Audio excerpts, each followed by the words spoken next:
Traveler in Paimon? I'm sorry. I hope I didn't scare you. Oh, no, you didn't scare us. Just gave us a little surprise. Looks like you've gotten even more powerful now. I don't know. It just feels like it's gotten harder to control. I didn't mean to strike so hard. I'm so relieved you didn't get hurt. It's all good. We've had worse. No, don't worry about that. It's been very stable ever since I got this body. Rubedo made sure of that. What you saw just now is something that only started happening recently. Maybe I'm still acclimating or something. I'm sure it'll clear up over time. Anyway, what brings you here? Did you need something? Well... The day that the writer and the watcher crossed paths was the day that the magic known as storytelling was born. So, she asked us to come. Miss Alice? Oh, you too? I guess I really do need to work on my impression. Well, never mind that. It's been too long, Mini Durin. And please, that's Aunt Alice to you. I have brought you and the Traveler together here for a very important purpose. It has to do with your mom. My mom?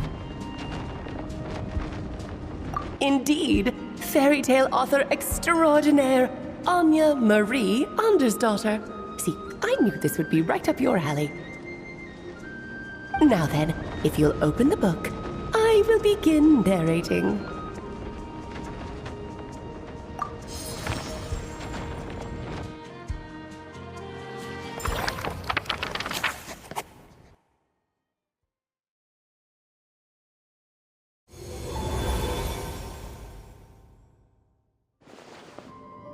Whoa! What is this place? It reminds Paimon of Simulanka. The two are indeed similar. Both worlds were built using the same magic, after all.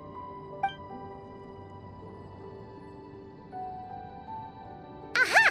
So it is Alice! Hello, Aunt Alice? Oh, no need to be shy. Just think of me as one of your mother's dearest friends. You keep talking about stories and magic. What's this all about? Simulanka 2.0 or something? Certainly not. Simulanka was a peerless masterpiece. Without the original author, it would be impossible to create a sequel, even for me.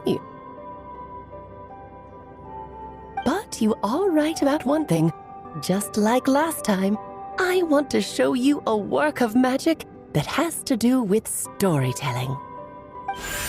What's this?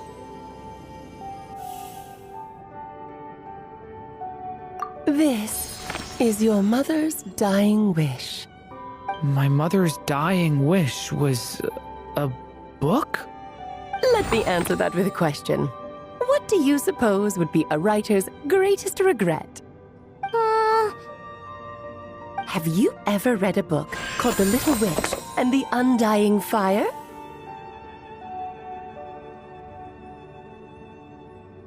Oh, that's because it was the work of more than one person.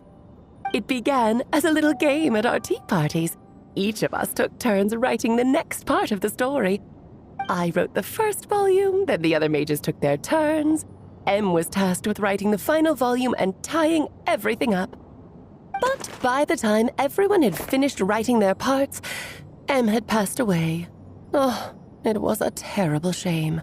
A true tragedy. And that is the answer to my question. A writer's greatest regret is to leave a story unfinished. But all is not lost. I couldn't stand the doom and gloom of it all, so I went ahead and wrote an ending myself on her behalf. Then what's this book? This is the answer your mother gave to the same question. In her eyes, this was her greatest regret. She made me promise that I would bring it to you because she believed the only person who could resolve this regret is you. So my mother's greatest regret is another unfinished story? You could say that. And I guess resolving the regret means finishing the story? That's one way to put it. Oh, is a straight answer too much to ask for? Her answer was quite the opposite of what I'd expected. But oh, how touching it was. I'd love to tell you what she said, I really would. But that would spoil the plot, and we can't have that. Spoilers ruin everything. Oh.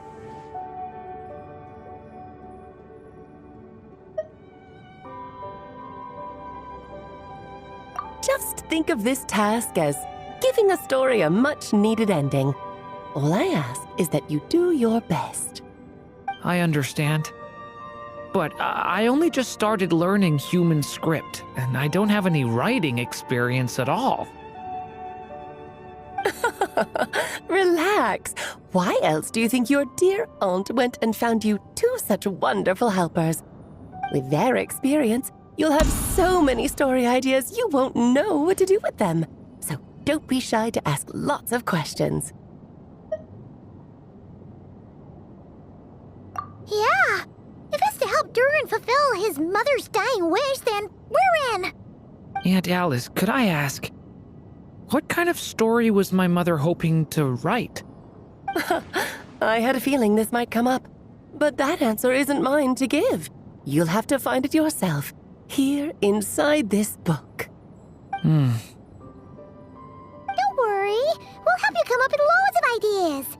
Yeah, let's find a nice spot where we can settle in and read through this thing. We could even get some snacks, too. Ooh, the actual process might not be quite the walk in the park you're imagining, Paimon. Why's that? Because when Em created this book, she borrowed my magic. In other words, it's not a book you can just pick up and read. It's a magical book. Its chapters are scattered through memories of the past. Gather them all, and the book will show you its secrets. So, where are we supposed to find these memories? Em left a trail of clues for each unfinished chapter. Follow the hints, and you'll find them. Oh, and when it comes to adding to the story yourselves, you'll need to use this. And this is... This, my dear little Paimon, is the ink Em left behind. Infused with a little of my own magic, of course. If you're planning on writing something inside the book, you'll need it. It's extremely precious, so be sure to use it sparingly.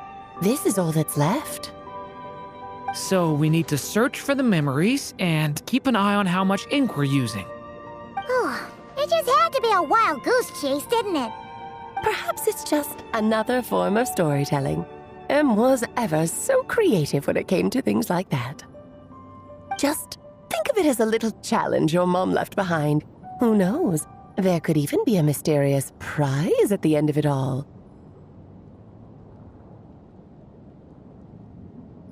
I don't care about that. This was my mother's dying wish. Whatever it takes, I'll find a way. Yep. With the two of us by your side, you'll be just fine. Okie dokie. That should be pretty much all you need to know. Oh, and once the story's complete, do let me have a little look-see, okay? I've read everything she ever wrote, so naturally, I can't miss this one. Yeah! Most of the time, you're pretty hard to pin down. Don't worry, I'll know when you're finished. Just wait for me to reach out. All right, off you go. I can't wait to hear how the story ends.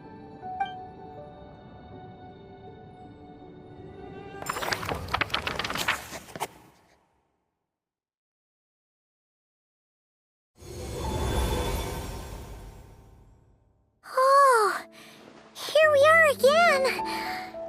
Alice's magic really is incredible, huh? Right. Alice mentioned we should be on the lookout for clues. Huh? A corner of repose for countless tales, watched over by the honor of knights. A place for stories to sleep, perchance to dream of ancient cities and the epics of ages past. There, a witch once spent a sleepless night, and all to bring forth a story yet untold. Find the place I speak of, for it is where the seeds of this story lie. Was that a riddle? Where do you think this mysterious place could be? Hey, you might actually be onto something. Guess that means we need to head back to Mondstadt? I had a feeling that's where we would be headed. After all, it's where my mother was from, and I bet it's where she wrote this story, too. Yeah, that makes sense. Still, I feel bad about dragging the two of you along on such a long journey. Don't worry about it. We don't really have much going on right now, so we're all yours. Come on, let's go!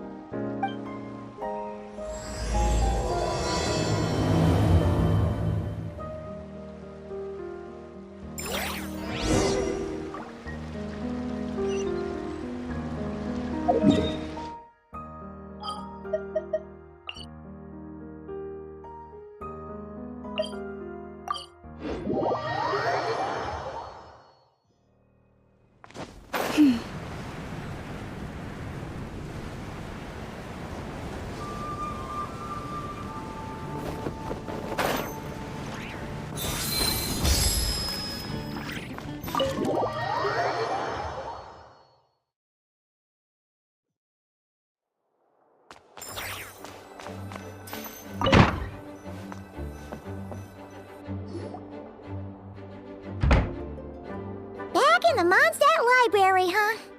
Talk about a trip down memory lane.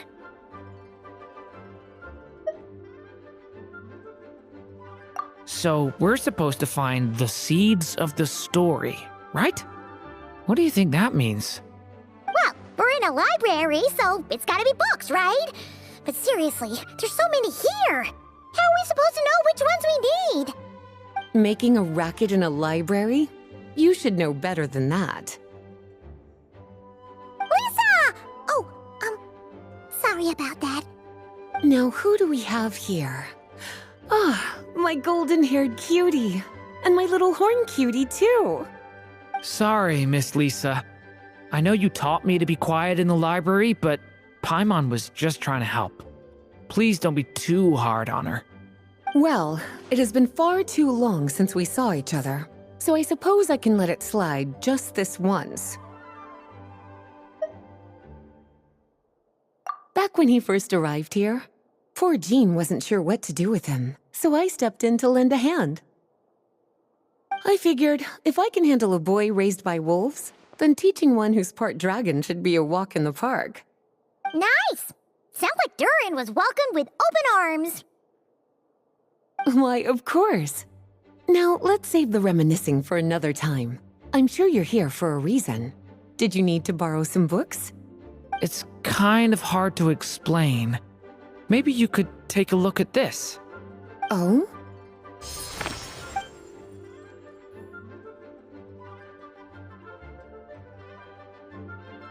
Ah, I see.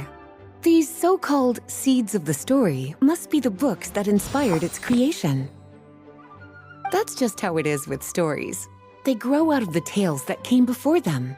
And that mage, I can almost picture her here, hundreds of years ago, scribbling away at one of these very desks. But we don't know anything about this story. How are we supposed to figure out which books inspired it? As it happens, just before I found you here, I was looking into something rather peculiar. One of the knights reported seeing some books that weren't listed anywhere in our catalog. Stranger still, just as he went to reach out for them, the books vanished into thin air. And then a while later, while he was browsing through other shelves, there they were again. Seriously? That particular knight knows this library inside and out. I'd be very surprised if he was seeing things. Something tells me these might just be the magical books you're after. According to the report, there are 3 of these books in total. I'll be relying on you to track them down, cuties.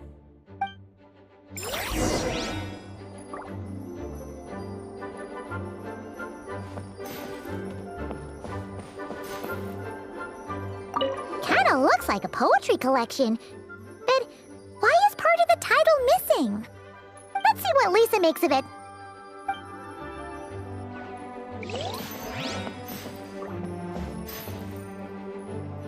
Oh, wait! Did Klee write this one? Should this even be here? We better show it to Lisa.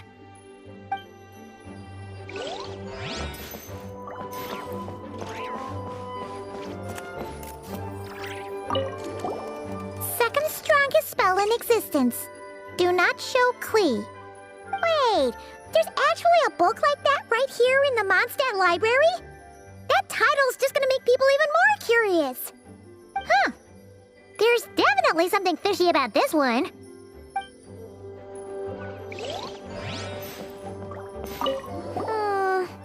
Let's hang on to this one for now.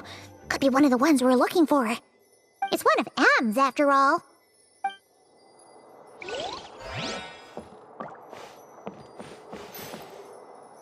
An experiment log. Looks like part of the title's been erased. There's something seriously suspicious about this book.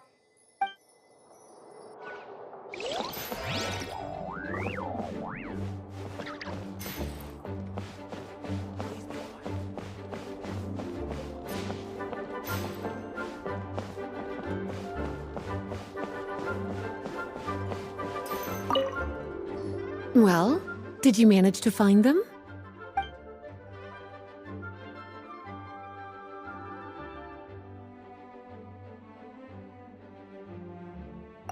Huh. This book definitely doesn't belong here. Yeah, we can tell just from reading the title. Rubedo was the one who brought it in.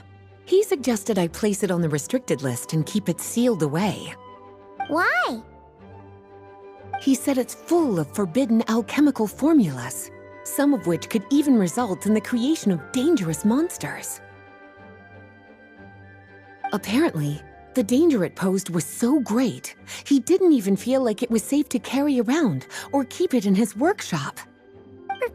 Really? Definitely sounds like it shouldn't be here then. Still, if that mage read this book too, it must have been written a lot earlier than I'd imagined. Well, did you manage to find them?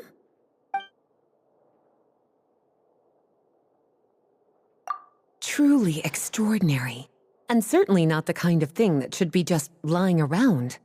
In fact, Miss Alice gave strict instructions about it. So, it's some kind of book of spells?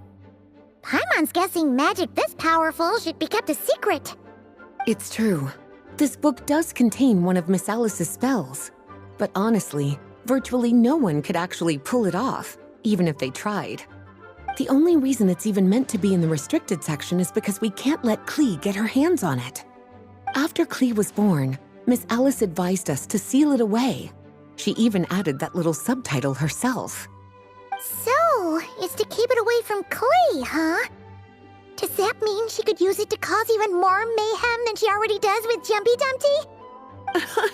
No, that's not it. As Miss Alice herself put it, letting Klee see it too early would spoil the surprise. Well, did you manage to find them? Yes, this is a restricted book, all right. It certainly isn't supposed to be here. Huh. But it looks like a regular poetry collection. How did it end up being classified as a restricted book? The issue lies with one of the poems inside. You've heard of the great battle that took place on Dragonspine, yes? 500 years ago, during the cataclysm in Conria, an evil dragon descended upon Mondstadt. A fierce battle with Dvalin ensued, but in the end, the evil dragon fell, and Dragonspine became its resting place. We're talking about Durin. The Durin of Dragonspine. Well, the poem in question turns the whole battle into a dance, with the evil dragon recast as an innocent child who came here in search of friends. But given all the suffering experienced at the claws of that dragon, how could the people of Mondstadt accept such a retelling? Bards are often accused of inventing history or distorting the truth in their ballads. But this one hit a bit too close to home. And since the knights back then were unable to track down the author, they decided to ban the entire collection, blot out the title, and seal it away for good. So the version in the poem, it was all a lie? I'm afraid that question is something only the dragon himself could answer. Well, would you look at that? Seems like these are the little troublemakers you're after. And all three just so happen to be forbidden texts. What kind of story requires reference material like that, I wonder? Forbidden texts? You know, the first time you mentioned that the library had a restricted section, Paimon thought you were just trying to scare us. Are you saying it actually exists? Not really something you should be poking your little nose into, is it, cutie? Sorry. Seeing as it was Miss Alice who asked you to look for these books, I won't question the matter. But they'll need to be sealed away again once you're done, so don't forget to return them. Don't worry, Miss Lisa. I won't forget. Well then, that's all from me. After all that hard work, I think I've earned myself a nice cup of tea. All right, we've gathered all the reference books. What's next?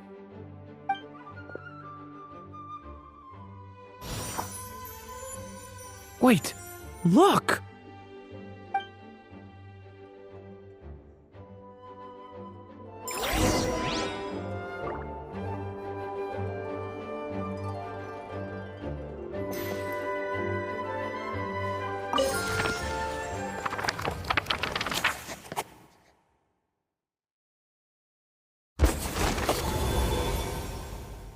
Long, long ago, an evil dragon descended upon the human world, bringing terrible calamity in its wake. Bravely did the people resist, until at last, the dragon lay slain. Later, a witch with a love for stories came upon the tale of the evil dragon, and for reasons she could not explain, felt a pang of sorrow on its behalf. For she knew, despite its body being born of wicked alchemy, all along, The dragon's soul was that of an innocent child. Right up to the moment of its death, it had no choice in becoming a vessel of calamity, nor could it fathom the cruel fate that lay before it. Though the witch had a love of stories, she was not pleased with how this one ended. No, that won't do, she thought. I'll write you a better ending instead. And so she set off to do just that, borrowing a little magic from her friend. With it, she wove a dragon's egg, resolving to rear a dragon child of her own. Yet long in thought she lingered, wondering what kind of world her little dragon ought to behold upon waking.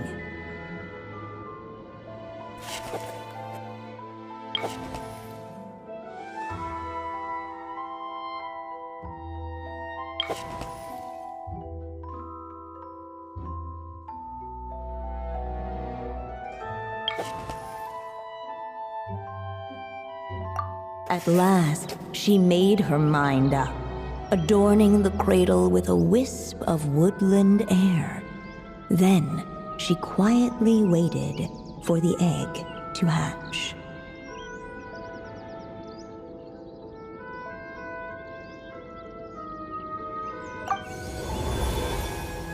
Whoa! We're actually inside the story! This must be Aunt Alice's magic.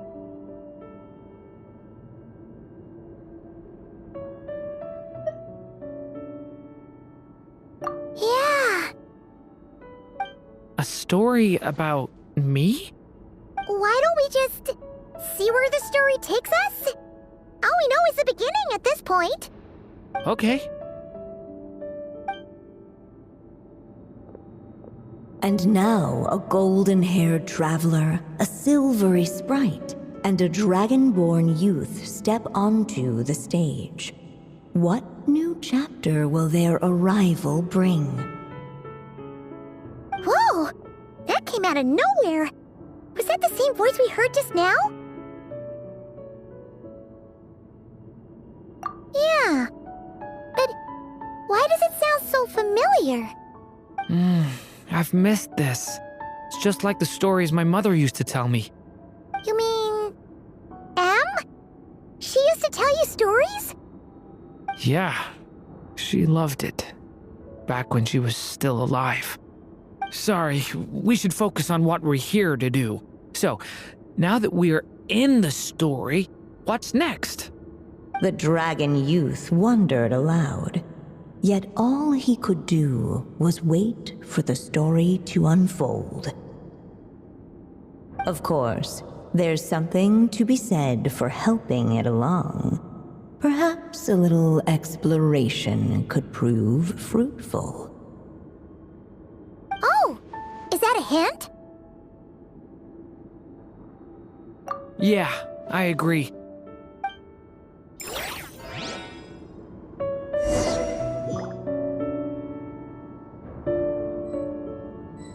For a moment, the story crashers fell silent. Perhaps waiting around wasn't such a bad idea after all. Yet those who never stray beyond the main plot often miss the fun little details along the way.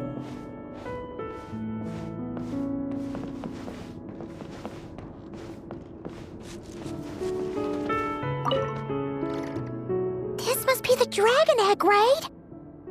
Looks like it's gonna hatch any moment now. So we've got a dragon egg about to hatch, a witch who loves stories, and that evil dragon we heard about at the beginning. Yep, it all adds up. This is my story, isn't it? Okay, so how are we supposed to help the story along? It feels like all we can do right now is wait. Apparently, it hadn't dawned on the group to look for a way to help the egg hatch faster. we're at the point in the story where we're waiting for the baby dragon to hatch. So that has to happen before the story can continue. With the flames at his command, perhaps the dragon youth might be able to provide the egg with sufficient warmth. What? You want us to roast the dragon egg? The silvery sprite's surprise betrayed her lack of reading.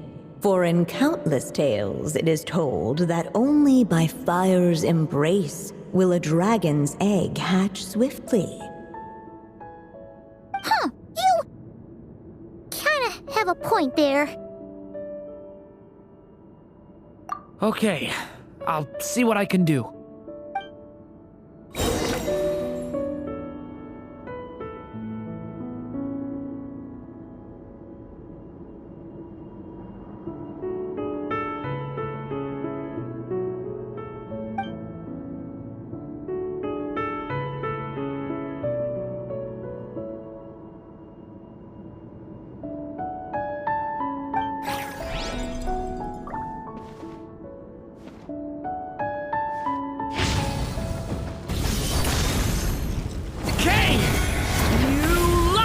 Let every unborn life be welcomed with tender anticipation, and may that warmth stay with it for a lifetime.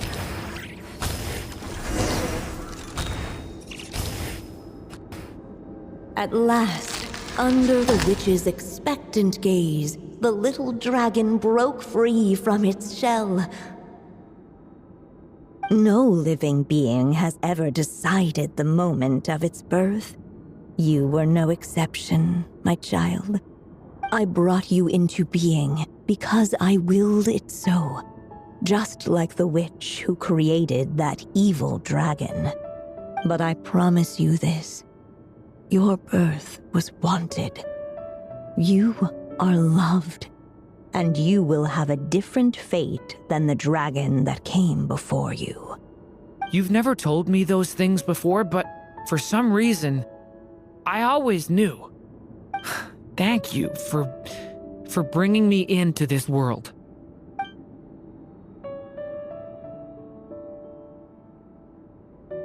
The waiting witch did not feel lonely, for she had 3 visitors by her side. Together, they beheld the hatchling's first breath of life.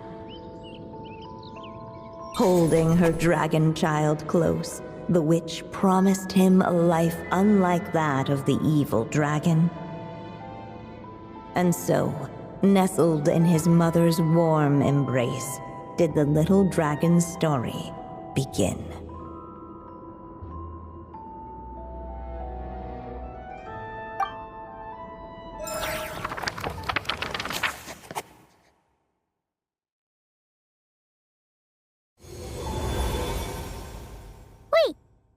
Mondstadt? Looks like we're back in the real world. Looks like there's more written on the page now and less ink left than before.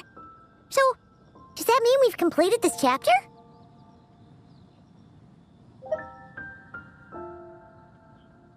Yeah, but why does M seem to think that the story isn't finished yet? Durin broke free from the curse, came into this world with a new body, and even made a bunch of new friends. That already sounds like a happy ending to Paimon. True. Everything's always so mysterious with these mages. Guess all we can do is wait for more clues. Huh.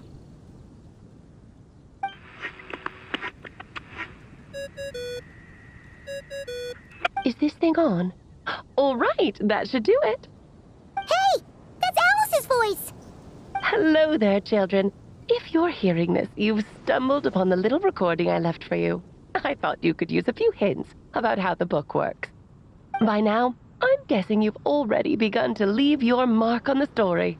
You should know, however, that the book needs time to absorb the ink, so the next chapter's clues won't show up right away. Wait, so even magic ink needs time to dry? The good news is, you can return to any chapter you've already completed and continue to explore the mystical, magical storybook world you helped create. Have fun, dearies. Toodles! Oh, man! Paimon was so ready to knock this out in one go. Maybe it's for the best. Sooner or later, we'll end up being whisked off to another world again, and if that happens, who knows when we'll be able to come back.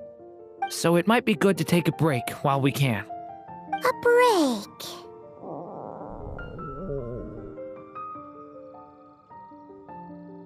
Yeah! Paimon has a sudden craving for the Good Hunter's sticky honey roast. And we happen to be in Mondstadt, so... So let's meet up here later. I need to find Miss Lisa to return those books anyway.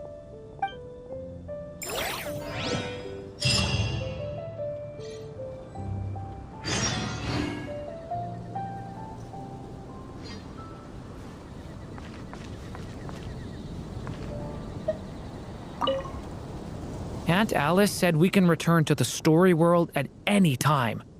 If you feel like checking it out again, just come find me.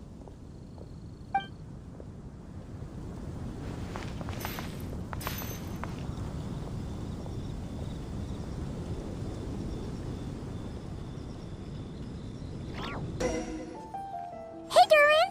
Any more clues for us? We're all set for the next chapter. Yeah, I was just about to come find you. Let's see what it says.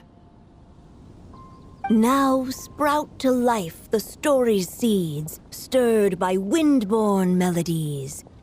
Then on that breeze the music leaves, fading into distant memories.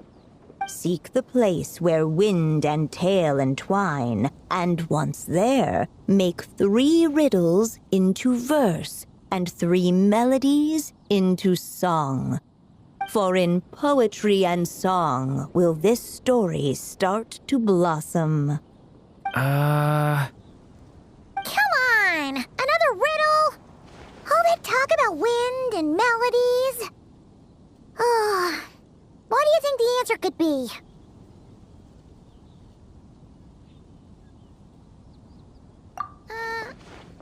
Oh! Care to elaborate? Wind, music, poetry. Tone-deaf bards gotta know the answer. You mean Lord Barbados? Albedo introduced us when I first arrived in Mondstadt. I mean, someone like me was bound to catch his eye sooner or later. It's better that it's out in the open anyway. Now, how should we track him down?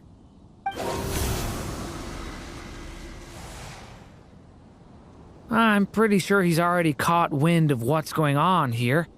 Why don't we just see where the wind takes us? Right. He definitely makes it easy to forget he's a real god sometimes.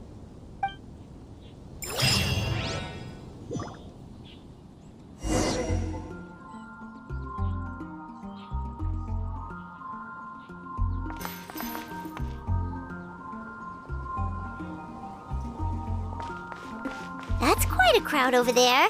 Is someone doing a performance? Let's go see!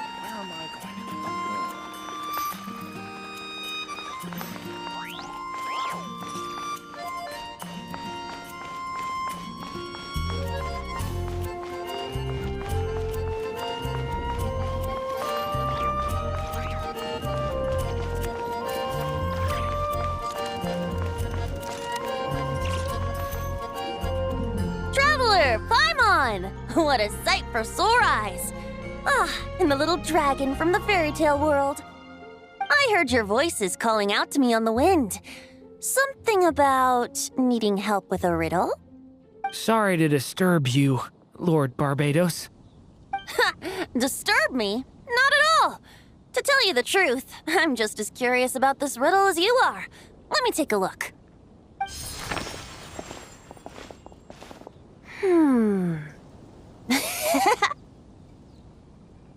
What is it? Did you figure out the answer? 3 riddles and 3 melodies. That sure takes me back. The answer you seek lies hidden in memory. Looks like running to Tone Deaf Bard was the right call after all. Long ago, those mages came to Mondstadt, seeking to test their strength against mine. But I replied, let us make music, not war, and resolve our conflicts through song. So I strummed my lyre and sang them this verse. O wind, welcome now, my guests. Pass through verdant leaves unseen, where shape your formless self may take, and offer up a graceful scene, a fleeting gift for welcome's sake. Leap at the edge of a sea of clouds, where land meets sky and sky meets ground. There frighten off the noisy crowds and bring my guests a calm profound. Fly beneath the stars up high, where mortal noise is swept aside, that my dear guests with starry eyes may share the dreams they hold inside.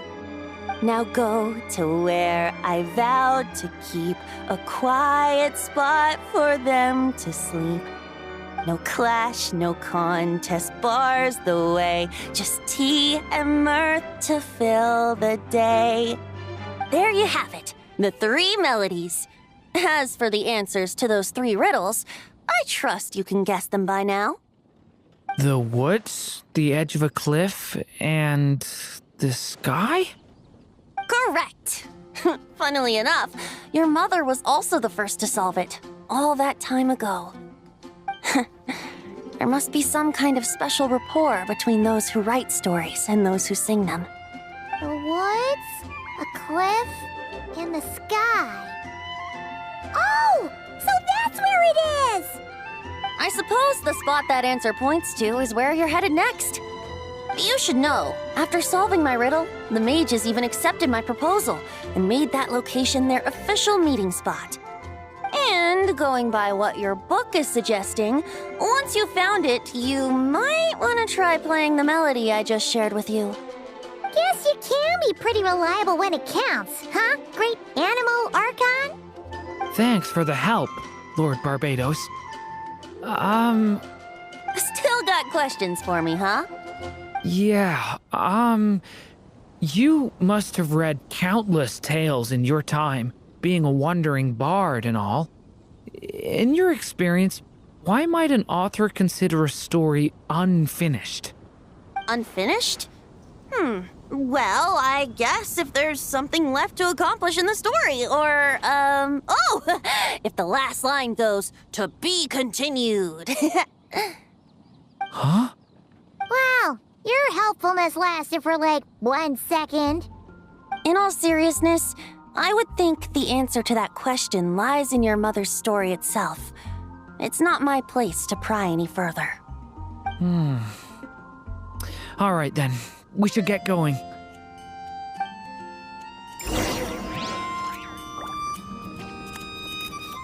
I wonder when their next meeting will be.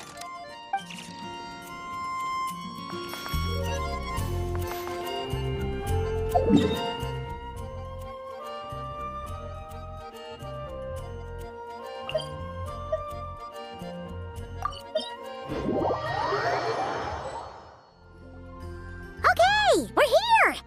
Now, we just need to play the 3 melodies, and we should be able to gather the memories for the next chapter, right? A musical performance? Huh. Out of all the things Miss Lisa has taught me, that's the one I'm worst at.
Even a war that shook the world could not halt the witches' gatherings. Yet even so, with the passing of time, 3 of their teacups no longer came to be set. The witches did not linger long in sorrow, for the Story Witch had brought glad tidings of her own. Born was her dragon child, safe and sound. Her fellow witches offered up their blessings, eagerly debating how to celebrate the child's birth.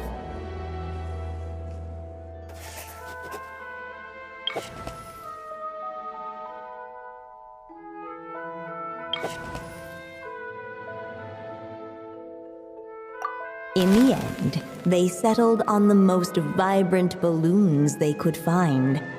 After all, what could be more joyous than the arrival of new life? And so, the witches' gathering turned into a birthday celebration.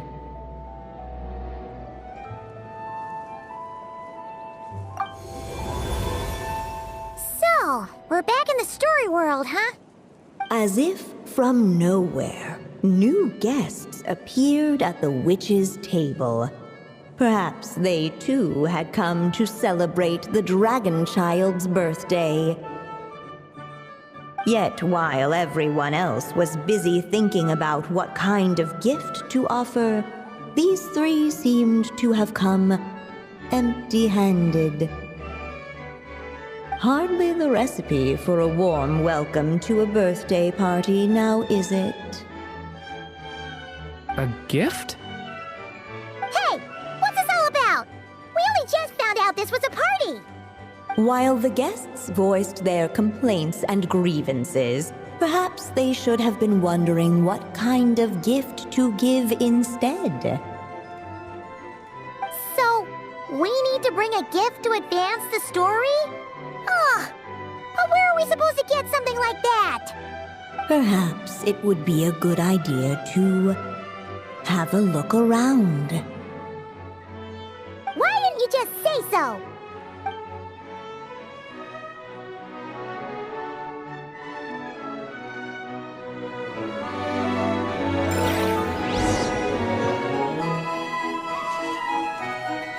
The witches went on chatting away, ignoring the empty-handed guests.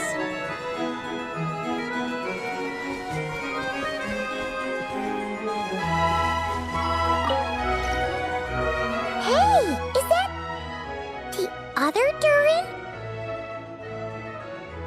Hey, Mini Durin! Nope, no reaction. Seriously, did he doze off at his own birthday party? Brought to life by the witch's magic ink, the dragon child played with animated glee each time the tip of her pen danced across the page. Yet she could not spend all her time writing. For the upcoming witches' gathering, she had no choice but to set down her pen. But before doing so, she wrote one last line. So did the child drift off into blissful slumber.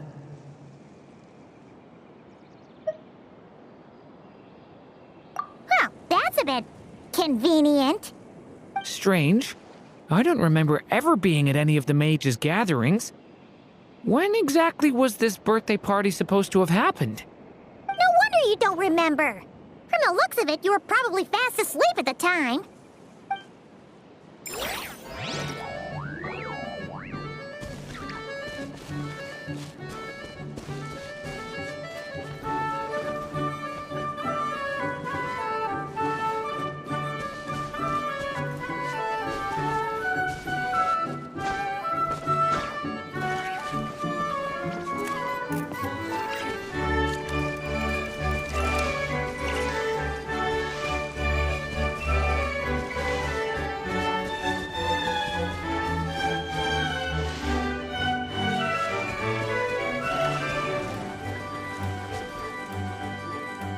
Hey, could we use these as gifts, maybe? At last, the guests found something to give the dragon child. Guess that's a yes then. Which one should we go for? Still, the guests wondered what kind of gift might the little dragon really want. Should they put a warrior's sword in his hand and send him out on an unstoppable quest to save the world? Or perhaps a wandering hero's slingshot and the promise of a life of endless, uncharted adventure? Or maybe even a scholar's tome and the chance to take on all the world's unsolved mysteries. Okay. Wow. That's a lot of pressure all of a sudden. Oh yeah! Technically, we're actually picking a gift for you. So, which one would you prefer? You want me to choose? Wow, this feels kinda special. How come? For as long as I can remember, I've spent most of my time living in the stories my mother created. I always thought my mother had everything written out for me already, just like the toy figures in Constellation Metropole. What I wanted to do with my own future. That's something I've never really thought about. What did I want back then? This is the first time I've ever asked myself that question. Sounds like this is the perfect opportunity to answer it then. It's been a while since you left Simulanka, and after everything that's happened, it might be about time to start thinking about your future. Then let me give it some thought.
In the end, the guests settled on the Scholar's Tome. So you're the scholarly type, huh? I just feel like I should learn more about the way the world works. What makes you say that? I'll give you an example. Did you know that in Mondstadt, using fire to catch fish is a punishable offense?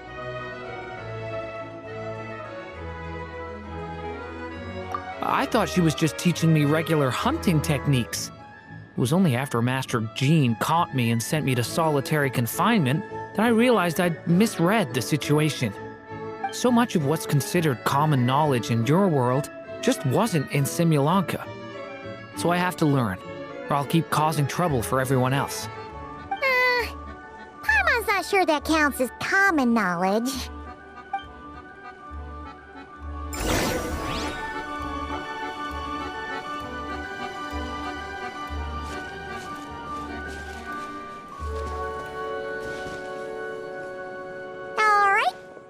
Let us in now that we've got a gift, right?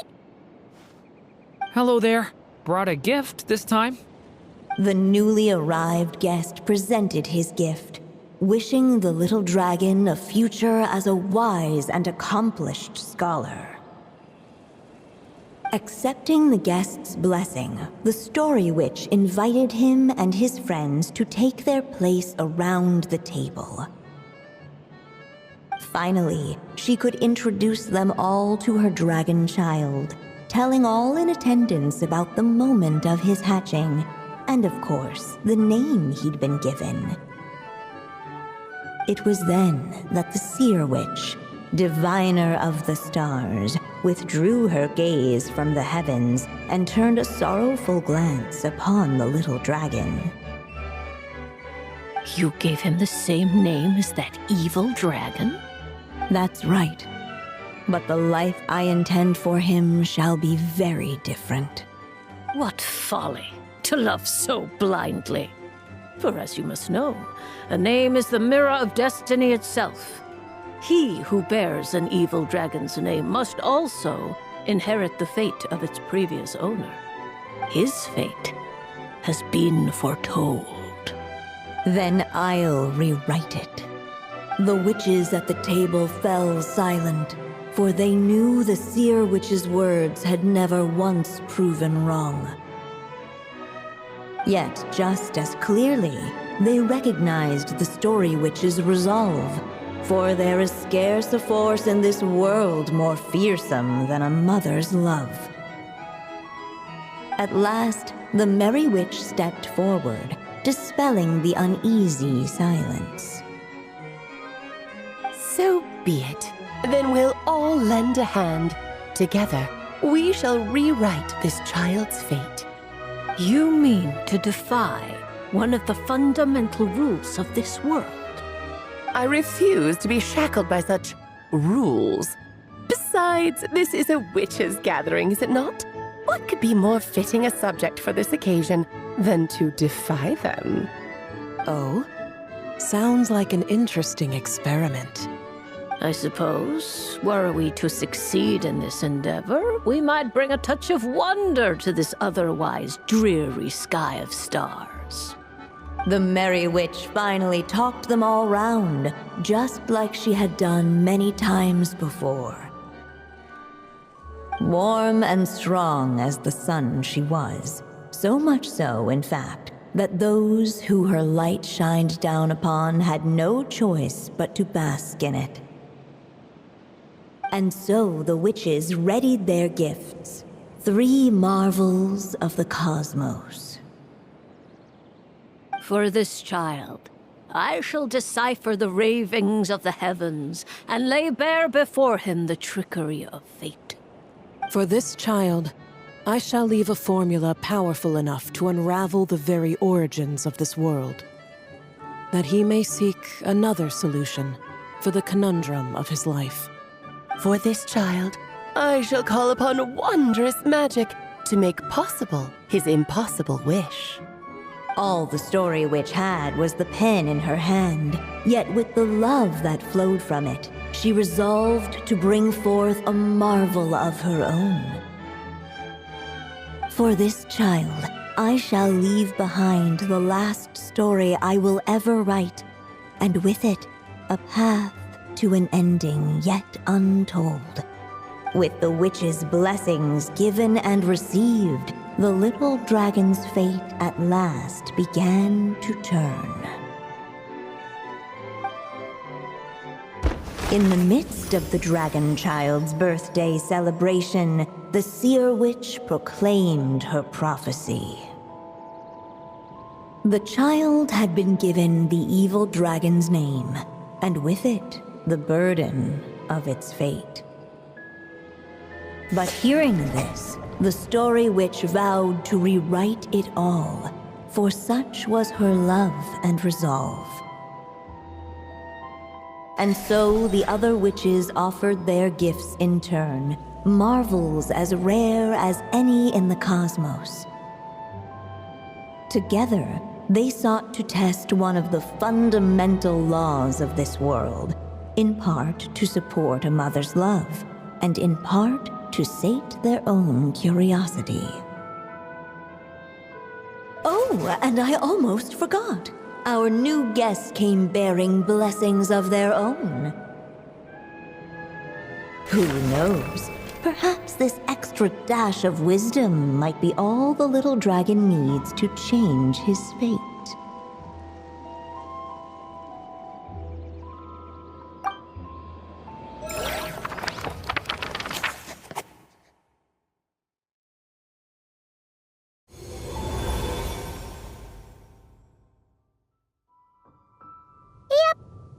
we've completed this chapter, too.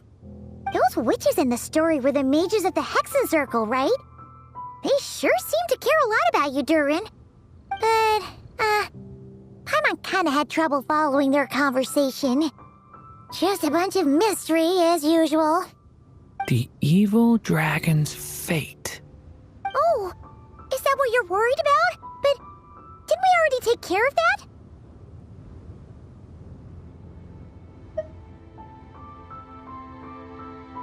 Ah, the mages must have had a hand in that, too. Also, I was just thinking, which part of the story are we even meant to be completing? Oh, it feels less like we're filling in the gaps and more like we're adding something new altogether. But we use the ink, right? And the book hasn't given us any more clues, so that must mean our task is complete. At least for now. Yeah, I guess we're doing something right.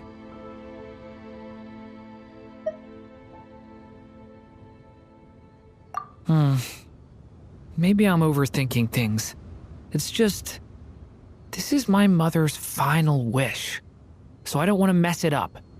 Anyway, thanks for all your help. I'll let you know as soon as the book reveals a hint about the next chapter. Okay then. See you in the next chapter.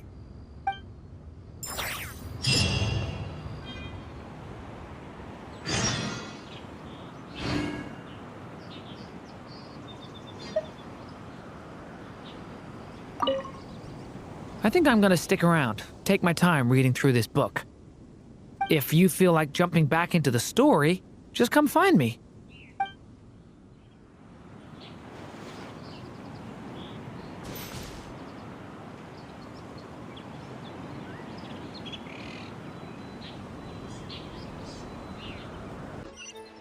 Hey, it's a letter from Durin. He wants to meet us in Mondstadt. Sounds like the book must have given us a clue about the next chapter.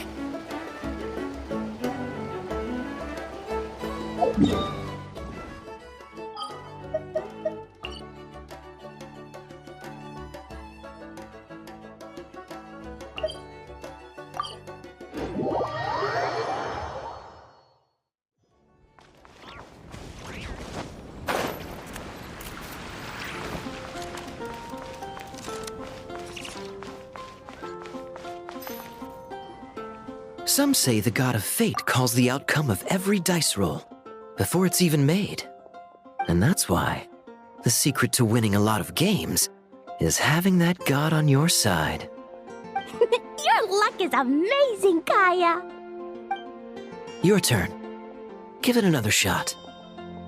Fear not, O Crimson Dragonborn, for I, the Princess of Ertalang, have bestowed upon you the benediction of the midnight hour, and with it you shall surely smite this usurper. Mein Fräulein means to say she's rooting for you in secret. Oh, and that you must, at all cost, defeat the one who snatched her limited edition card back.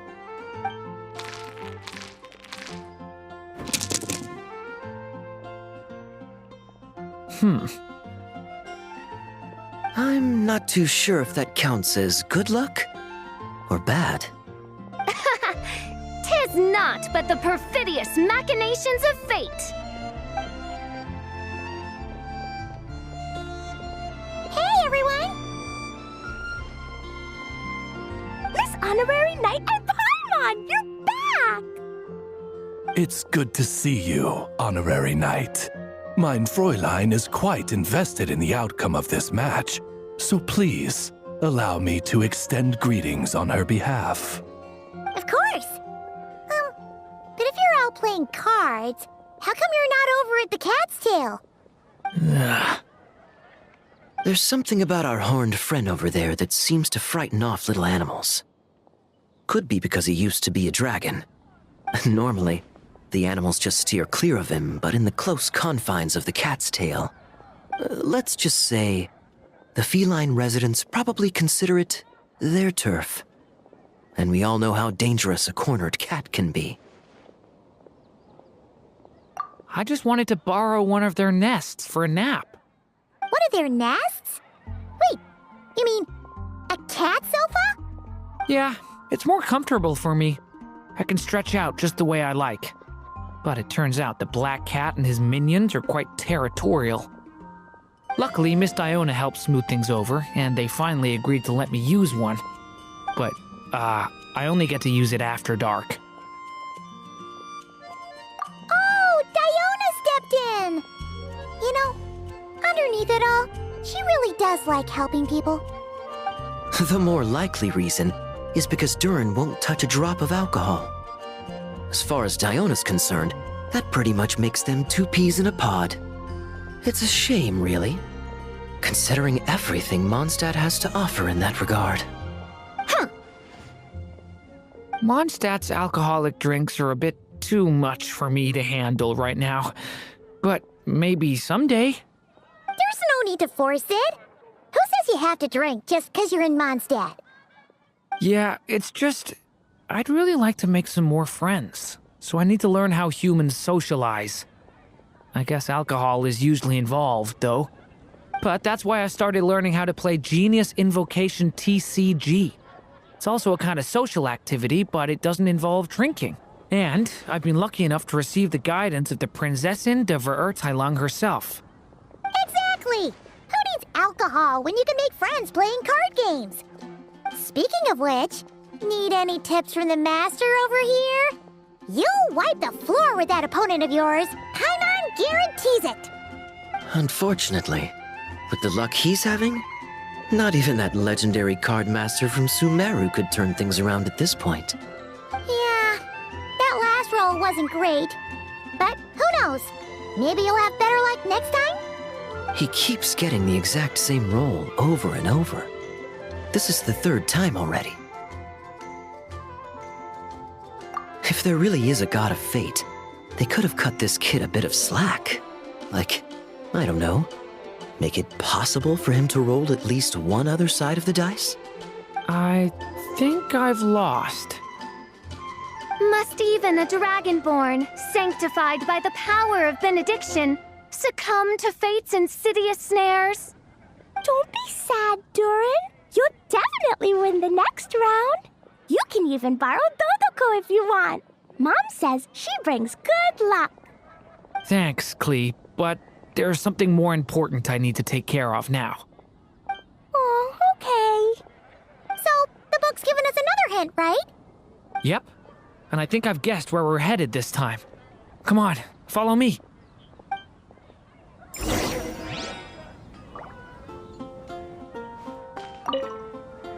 Miss Honorary Knight and Durin, are you heading off on a big adventure?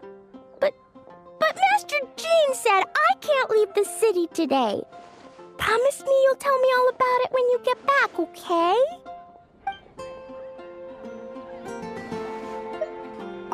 Not every day you're back in Mondstadt, huh? Care to grab a drink if you're free? So be it. Such are fate's accursed wiles.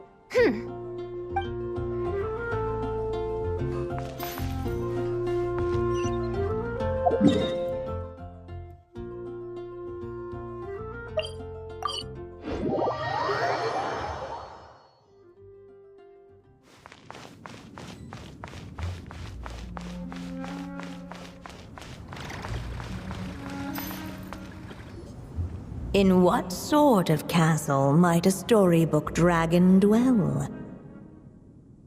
The witch turned to a mighty dragon born upon the wind to seek her answer. From afar, she beheld a solitary castle, standing lonely beneath its wings, and wrote it into words. Its walls kept out the wind and rain, yet also cast a solemn shadow. Enveloped by their shade, the story's boughs were lulled into a torpid slumber and reached no further skyward. So that's the clue. I think we're meant to find a place where dragons live, and this time, in the real world. I asked around, and it just so happens that there's a place like that in Mondstadt. Yep, that checks out. I've heard that the dragon here is called Dvalin, and that he's a magnificent creature. I hope I get the chance to meet him. Wait a second. Do you think having the two of them meet is the best idea? You know, considering everything that happened in the past?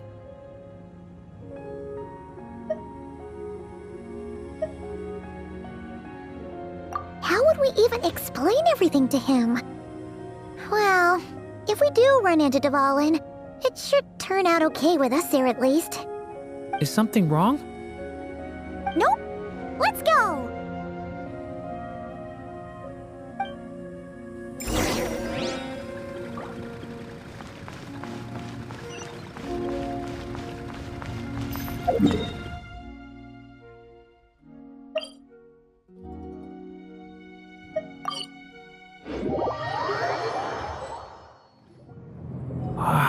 So, this is where Dvalin lives?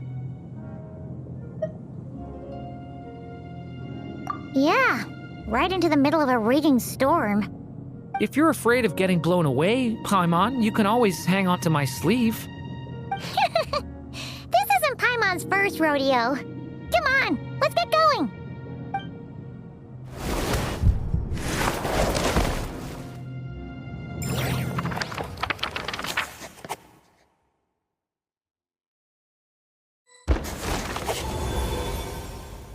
The little dragon grew with each passing day, and the Story Witch, who loved him dearly, built him a big, beautiful castle.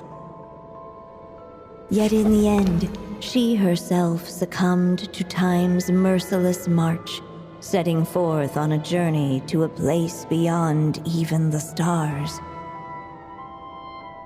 All of a sudden, the little dragon found himself alone. He tried leaving the castle to make some new friends. But already he had grown the claws and scales of an evil dragon, just as the prophecy had foretold. Afraid he might hurt someone, the gentle little dragon hid within the castle his mother had built, and came forth no more.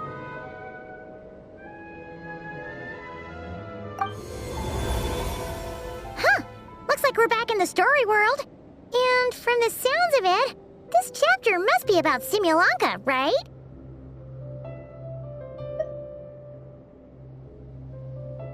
Yeah, like the fairy from the Forest of Blessings, the king of Constellation Metropole, that cat lady who turns into a box. Ah, yep. That will be Nilu, Navia, and Kirara. Oh, and there's Hat Guy, too. Only lately, whenever I see Hat Guy, I get this strange feeling. What kind of feeling? It's like there's something on his mind. He hasn't told me what it is, but I can sense it all the same. Well, he's always been kind of broody.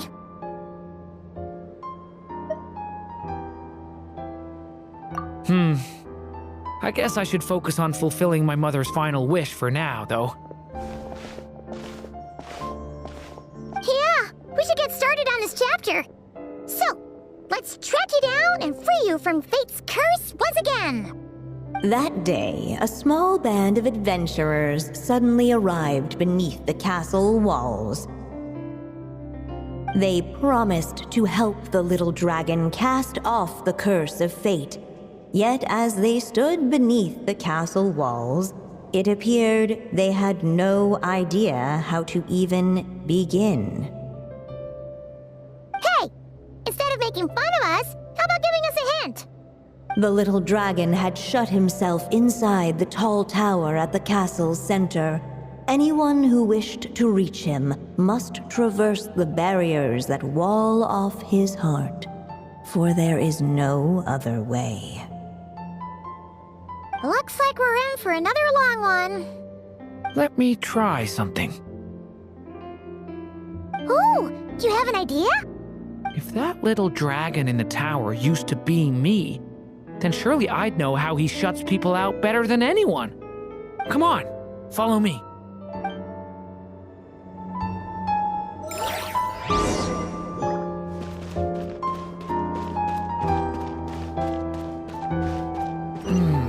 That telescope.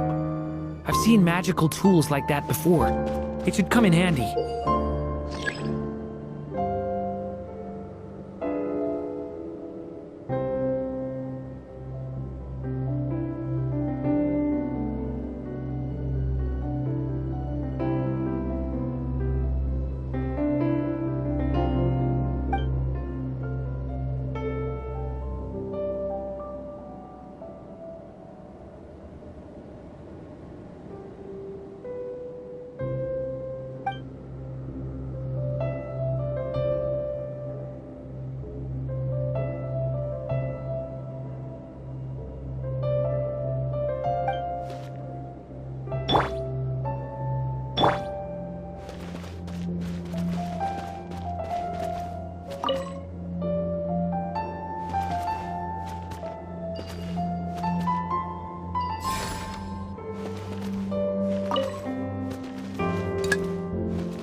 We can get past the obstacles ahead by using these blocks to jump upwards.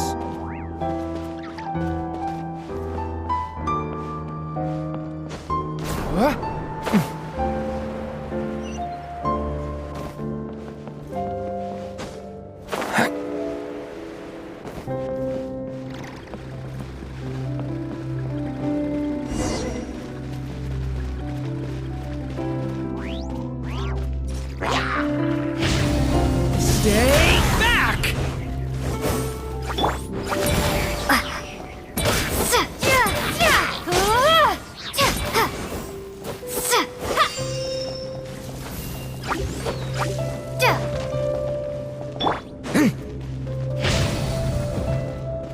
Stay back!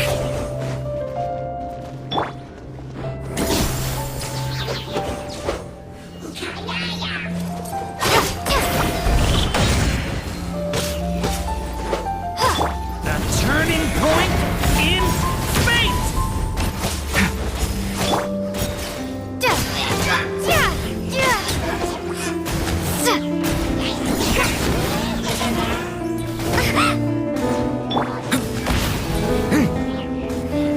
Watch out! This place is like a maze. How are we supposed to get through? We'll just have to check each spot.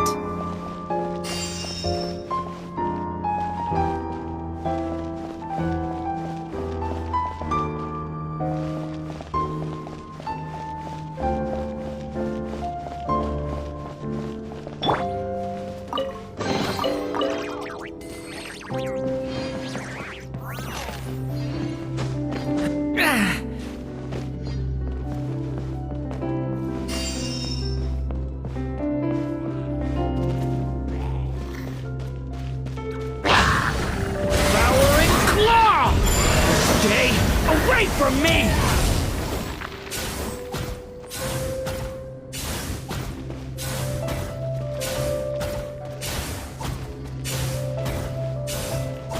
We should be able to use this block somewhere.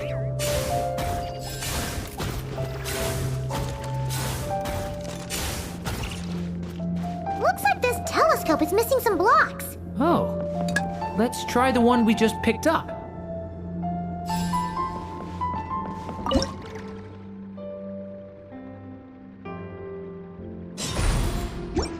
Still not enough.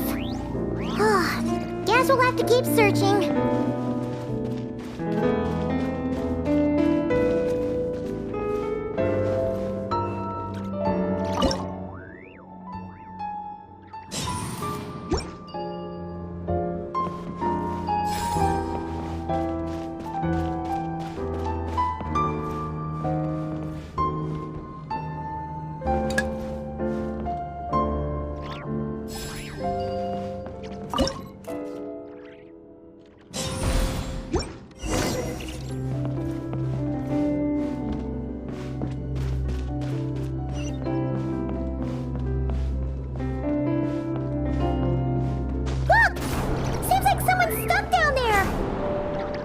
Should they continue towards the tower, or plunge into the shadows to rescue those in need?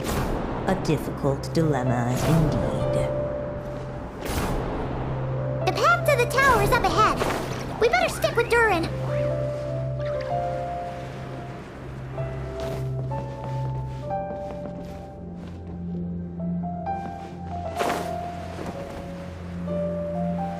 It's so dark here. Hey, there's a fire over there.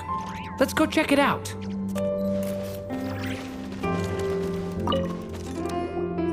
Wait, is that? A little pixie that can fly. Are you here to help the dragon break his curse too? Oh, what's this? More brave adventurers bold enough to set foot in this castle? Come, join the ranks of your liege's guard. Nilu and Navia! Nilu? No. I'm a flying squirrel fairy. And I'm a giraffe king. Not this Navia you speak of.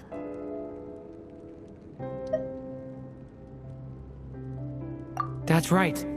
Oh, and don't forget Catbox Lady. Are you friend or foe? Friend!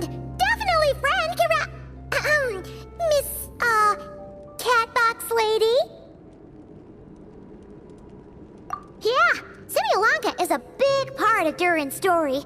So, guess it's no surprise the people we were with there would make an appearance. Okay, I think I get it now. Flying Squirrel Fairy, Giraffe King, Catbox Lady, please follow me. The shadows cast from the high walls of the tower were manifestations of the dragon's loneliness, barring the path of any visitor who wished to be his friend. The group of brave creatures sought to aid the little dragon in lifting his curse, yet without light to lead the way. The group was trapped, waiting on a miracle. These shadows are blocking our path. It seems like the little dragon is afraid to meet us. If only we had more firelight. But you three don't seem to fear these shadows. Why? Because I carry more than enough firelight for all of us. Besides, even though we're here to complete the story, who says it can't look a little different this time? Before I met you all, I was so sure I'd never make a single friend. I pushed away anyone who tried to get close, until some kind of miracle brought you to me. This time, allow me to return the favor. I'm not sure I followed all that, but you want to help the little dragon break his curse too, right? Yes, so please, come with me.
Story Dragon, just calm down. Stay back! I don't want to hurt you.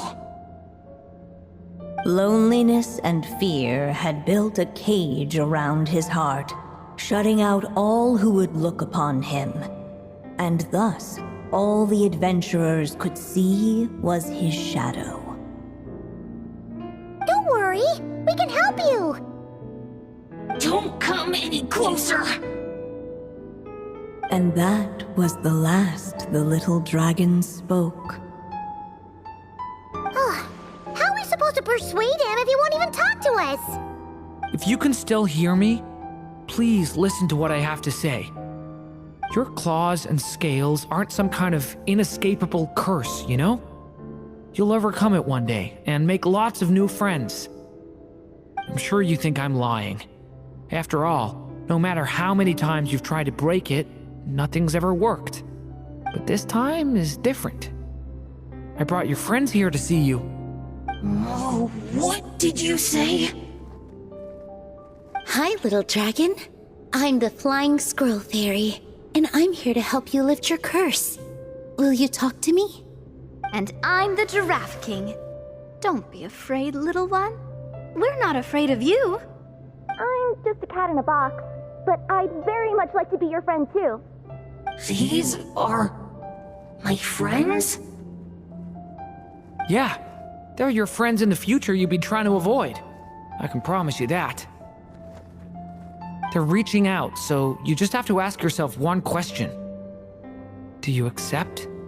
After a long silence, heavy footsteps echoed from the tower's shadows, but still, the one who made them refused to step forward. Though the cage to his heart had been unlocked, the little dragon remained ashamed of his claws and scales. How can I face my friends like this? Don't worry, little dragon. We're gonna offer up our blessings and make a wish to the goddess of fate to release you from your curse. Yeah, just like last time. Make a wish? To the goddess of fate? At that moment, the merry witch made her entrance. Hello, little one. Don't be afraid. With the blessings of your friends, your wish shall be granted. Alice? Wait, you're the Merry Witch from the story? Correct. It is I, the Merry Witch, creator goddess of this realm. And it just so happens the goddess of fate is none other than my dear friend, the Story Witch. I'm here to make good on my promise to lend her my second strongest spell. With this spell, she'll have the power to create an entire world. So naturally, granting your wish won't be a problem. Provided, of course, you receive your friend's blessings. But before we proceed, I must check something on her behalf. Little dragon, do you accept this blessing? I want to be your friend. So if you're offering, then yes, I would love to have your blessings. Were it not for the adventurer's blessings, this tale might have ended long ago. Thanks to them, another ending was now possible. Yet in that moment, they did not know if this blessing was truly a gift or just another trial in disguise. What? You didn't say a word when we actually needed a clue, but now at a critical moment like this, you turn up and start playing mind games? Another trial. Ha, that actually sounds about right. Be it the fictional problems of Simulanka or unavoidable conflicts in the real world, if you think about it, that's what they've been all along. But if it wasn't for those trials, I never would have met any of you. So, despite all that, I'd still like to give my blessings. That's the spirit! Come on, Durin! Let's help you make your wish come true again! On behalf of both my past and present selves, thank you, my friends. Fortunately, a brave band of adventurers heard tell of the little dragon's story. Determined to lift his curse, they fought their way through countless trials. To help him, they offered up their blessings and made a wish to the goddess of fate. At last, their wish was granted. Shaking off his scales, the little dragon stepped out of the tower's gloom. But his time in the world beyond the castle would soon teach him this gift would bring blessings and trials of its own.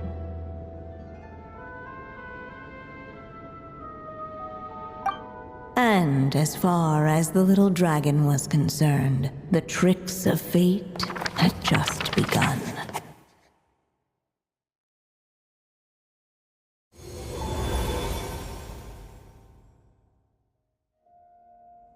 So, Durin's wish came true, just like it did before. If this story was written by my mother, then surely that was the last chapter we just completed. Oh yeah! So, in other words, we finished it! Looks like that's a wrap on Alice's task, and there's even some ink to spare. Guess we'll have to wait for her to make contact, like she said. So, my mother's final story has finally come to a close. Sounds like you're a little sad to see it end. Back when I was still living in Simulanka, I was always under the illusion that my mother had never truly left. Every day I spent immersed in that world. It felt like she was right there by my side, still reading me bedtime stories. But now... Durin. That's right! And you've got so many other friends waiting for you back in Mondstadt! Yeah. Speaking of which, after all that flying around, Paimon's starting to feel hungry again. So, why don't we head back to Mondstadt? Perfect excuse for a big meal with the rest of the gang. Now that you've fulfilled your mom's final wish, a little celebration seems in order, right? It's just a pity we never got to see that big, beautiful dragon. You were really looking forward to meeting him, huh? He might not be here all the time, but Paimon's sure you'll get a chance at some point. All right, no worries. Anyway, since this feast is to celebrate me fulfilling my mother's final wish, I guess it should be my little treat. Pretty sure that's how humans do it, right? Nuh-uh. This one's on the Traveler and Paimon. Celebrating each other's achievements is what friends are for. Honestly, when it comes to who treats who, human rules are so complicated. See? He wants to be friends with you too. But the moment hasn't come. At least not yet. In any case, the story should have a better ending this time, don't you think?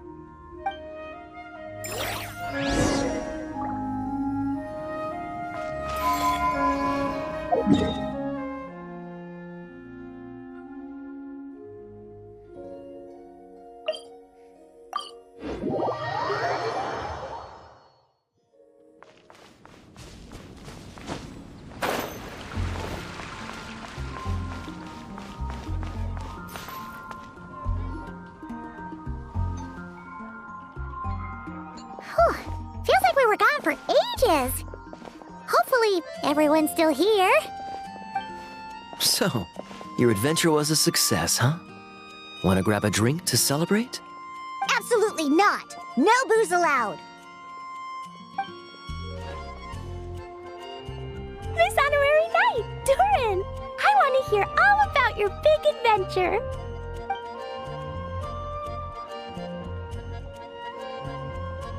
We're gonna order a big meal for everybody first. We'll talk while we eat.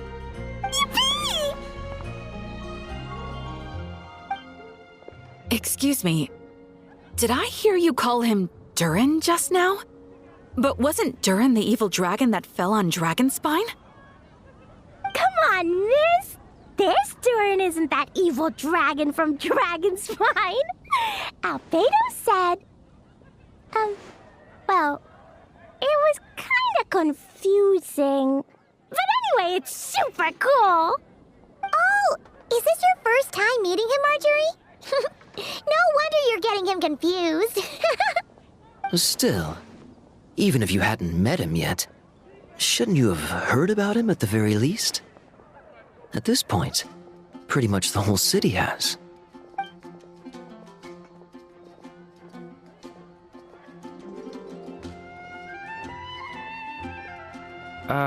Why is everyone... So, what exactly is his connection with the evil dragon? Wait, but those horns on his head. Surely he's not a... Did everyone just forget about Durin?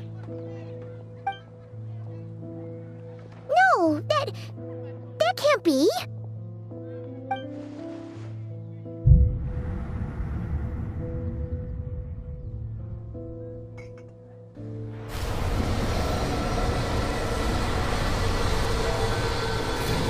The tricks of fate had just begun.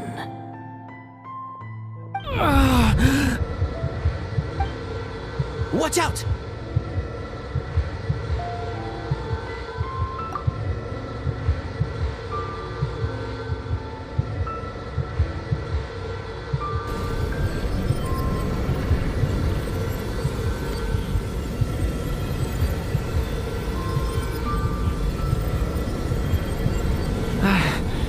No one got hurt.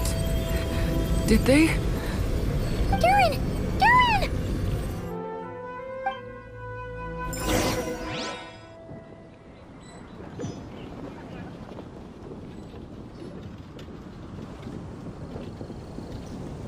I just had Barbara check him over. He's not badly hurt, but he seems to have burned through a lot of energy fending off some kind of dangerous power. He'll need some time to rest before he wakes up. So, can someone explain what's going on here? It seems like, aside from Durin's close acquaintances, the people of Mondstadt have forgotten everything about him. How could that even happen? Worse still, the abyssal power within him is showing signs of extreme instability. Could be a separate issue, though. I'm not sure. If the abyssal power inside him spirals out of control, Mondstadt will be in grave danger. I completely agree. All right then. As acting Grand Master, I'll send a letter requesting Albedo's immediate return. Until then, the Knights will watch over Durin. That's pretty much all we can do right now. Also, allow me to look after this book for now. If you need to consult it, just drop by my office. Do you think the book might have something to do with what's happening? It's just weird that Alice still hasn't contacted us. Maybe we should head back inside the book and take another look.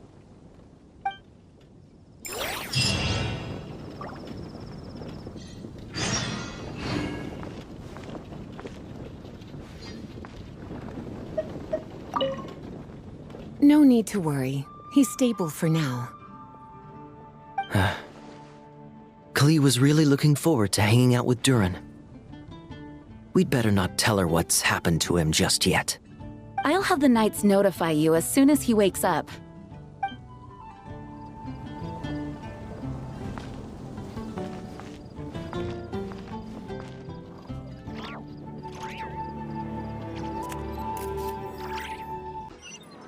Hey!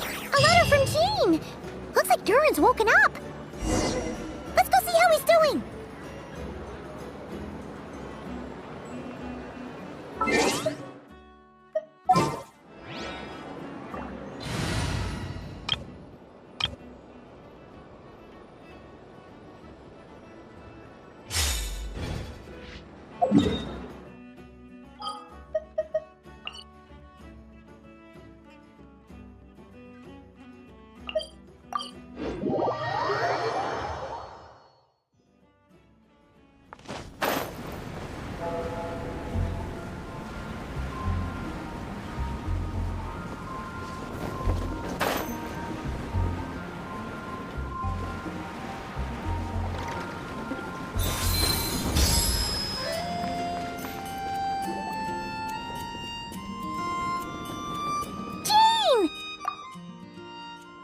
Hello, you two.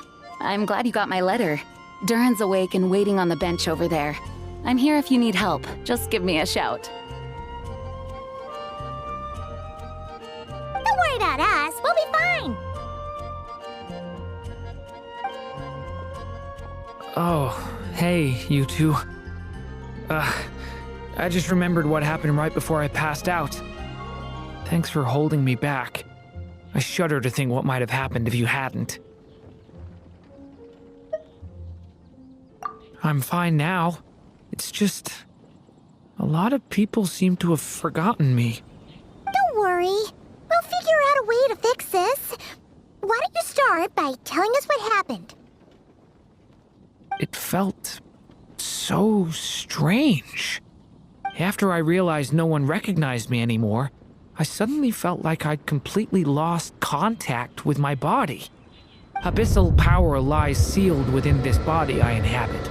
So when I lost my connection to it, I lost control of that power too. It wasn't until I heard everyone calling my name that I was able to reconnect with my body. You lost contact with your body? Does that mean there's something wrong with it? Sounds like we need Albedo more than ever. I don't think the problem lies in Albedo's alchemy. Huh. But then, why are people forgetting you? Guess that's what we need to figure out. That means we need Alice for sure.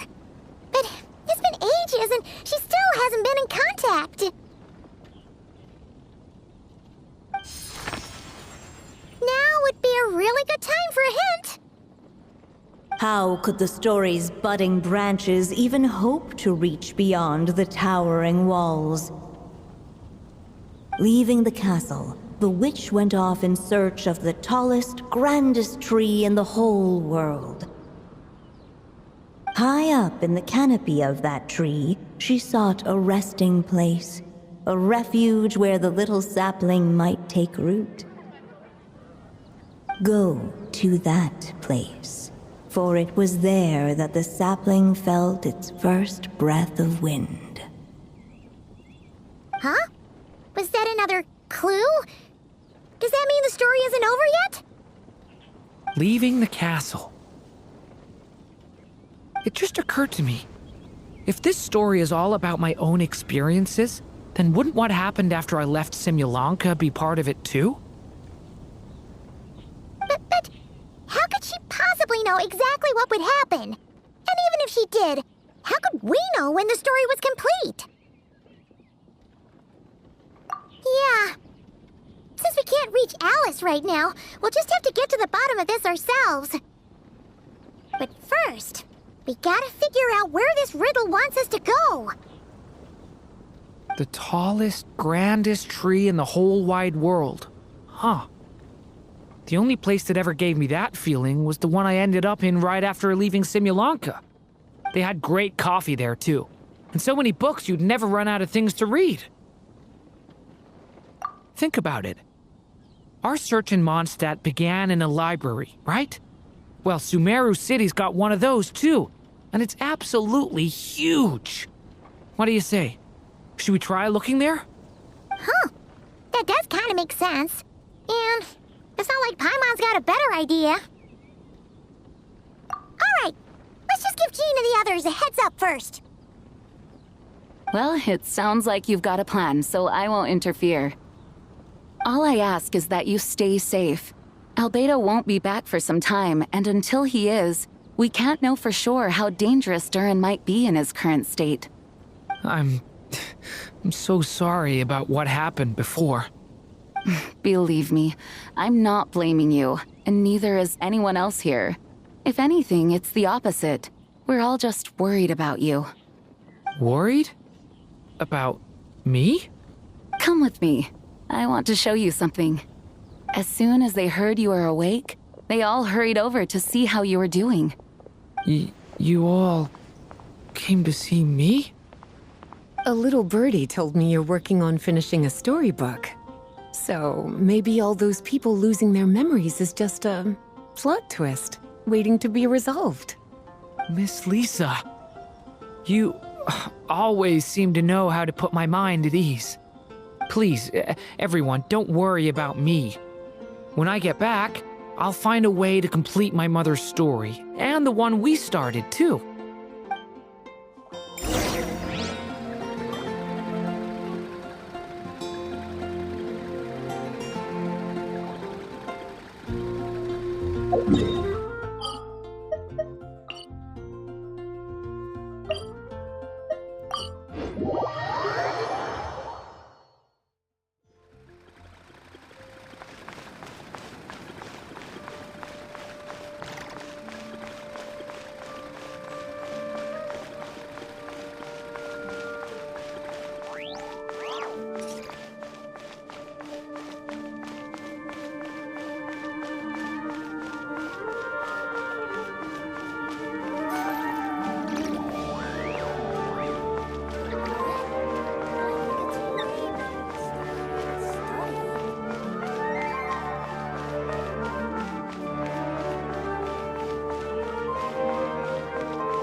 Whew. After the library hunt in Mondstadt, it's not as if Paimon was expecting this to be easy. But this... yeah... this is something else. Where do we even begin? Even the clue this time seemed kind of cryptic. Yeah.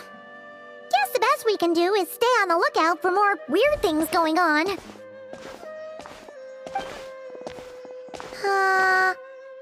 Huh? Sorry, what was that?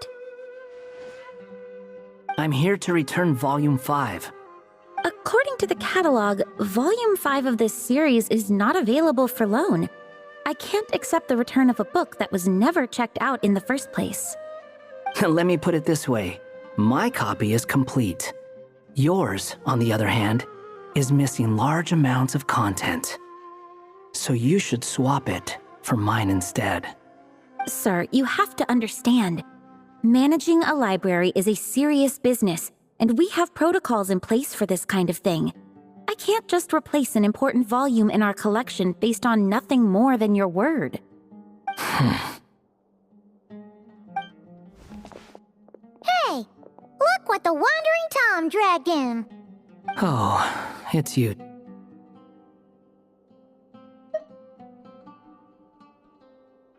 And, what is it you're doing here?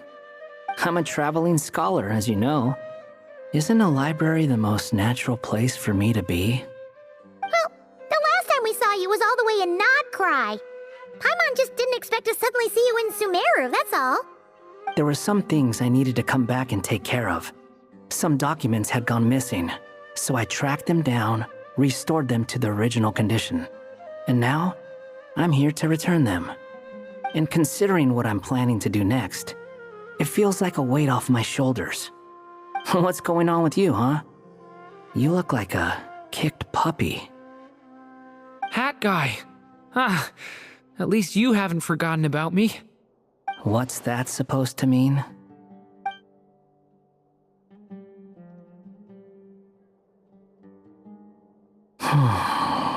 So it's been getting worse. Sounds like you know something we don't. After he left Simulanka, he spent some time traveling Sumeru with me.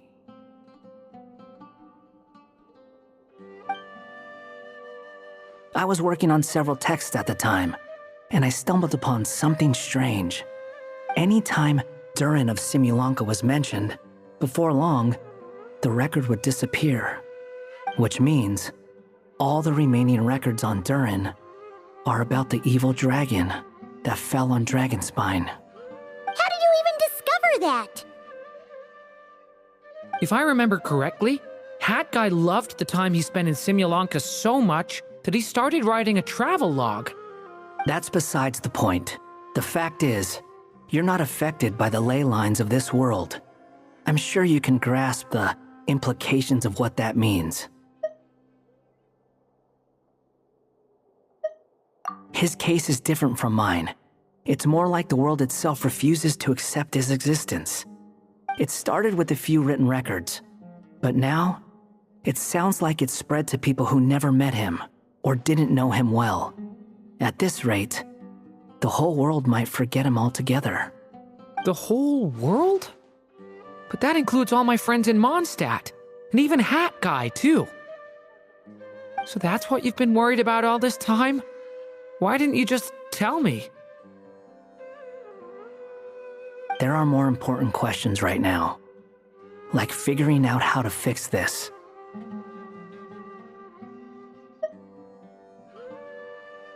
That mage clearly cared a lot about her child. She left that book behind for a reason.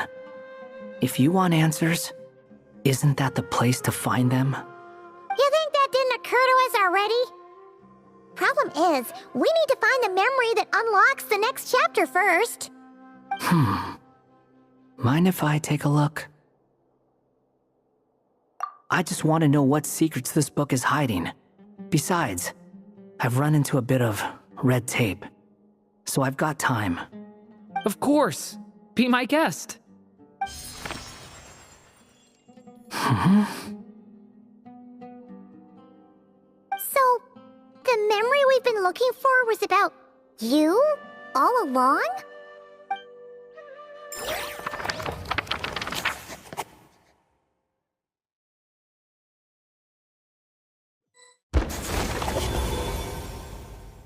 The little dragon became companions with a stray cat with dark blue fur. It was a friendship born of all they had in common. He left his castle at the stray's invitation, setting out to explore the world beyond its walls. There, he grew fond of the outside world, eager to make friends and share the story of his life. Taken by the dragon's story, the stray tried to write it down. But he soon realized that no matter how he tried, it would always warp into the evil dragon's tale.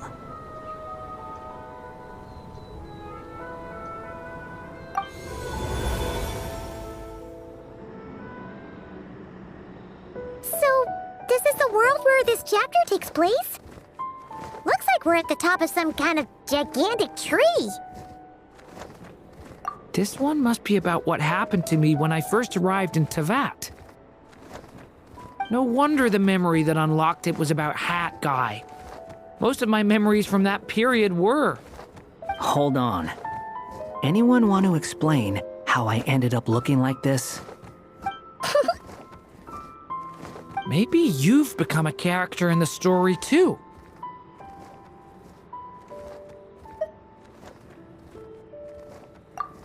You see me as a stray cat?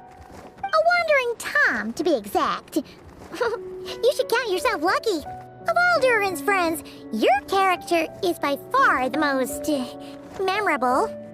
Maybe it's because I've known Hat Guy for longer, so my impression of him is more vivid than the others. Vivid? Then how come you haven't changed one bit? Guess that means the impression the traveler left was so vivid, it didn't need changing.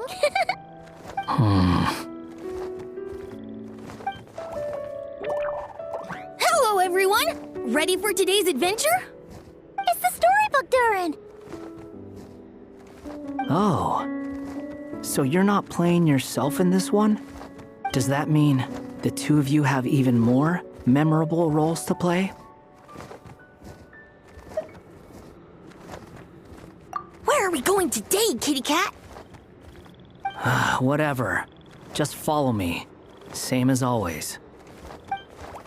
Okie dokie! Can we chat along the way? If you have something to say, just say it. Was that seriously how the two of you communicated when you first got here?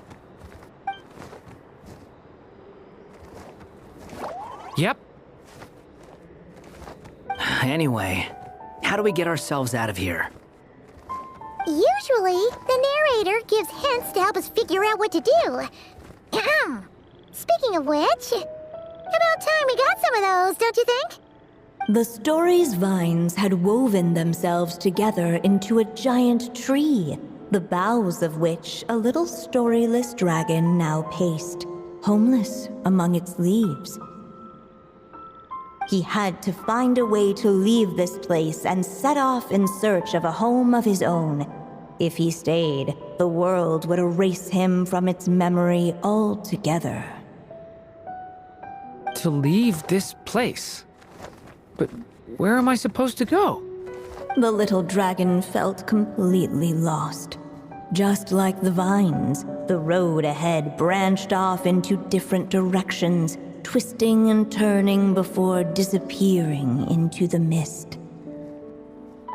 But as luck would have it, a prophetess waited up ahead.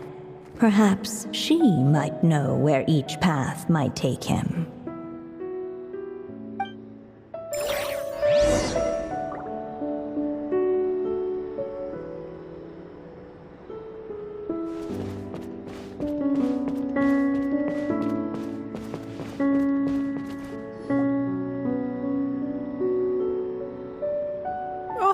You must be the little lost dragon. It's true. My friends and I are lost. This meeting was no accident. The prophetess was in fact the seer witch, here to present her promised gift. The seer witch? Oh yeah! That's Mona's teacher, right?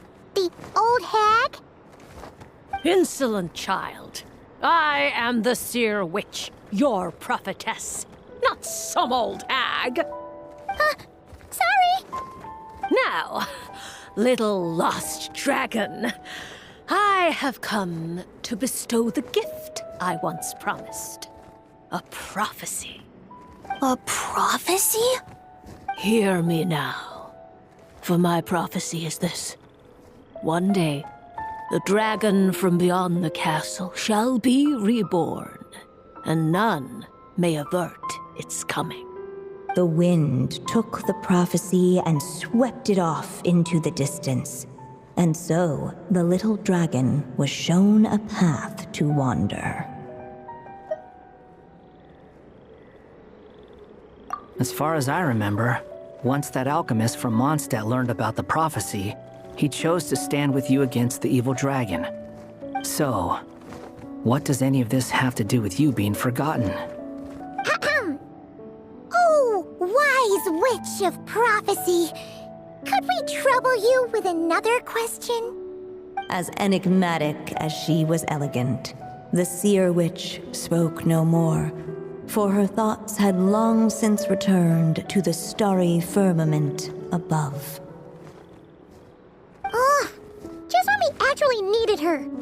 The seer witch was my mother's friend, so the prophecy she just gave should turn out to be helpful. Well, it's not like we've got better options. But if all we need to do is leave this place, which path should we take? Why don't we take a look around?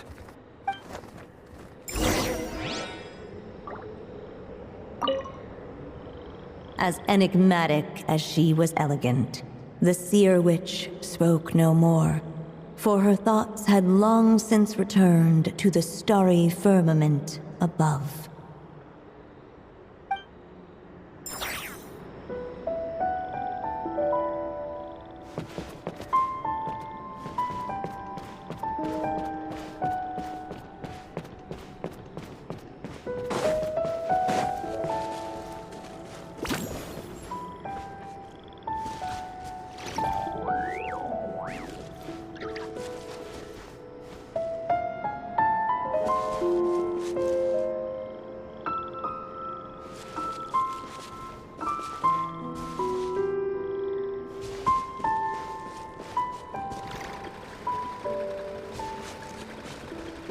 The wind kept blowing, but the little dragon had not yet resolved to follow it.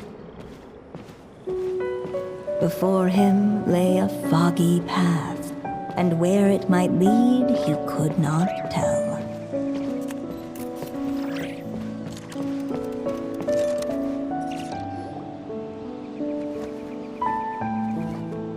If we go this way, we'll be heading back to Mondstadt, just like we planned. Out of all the options so far, this seems like the safest, right? At least we know what happens next.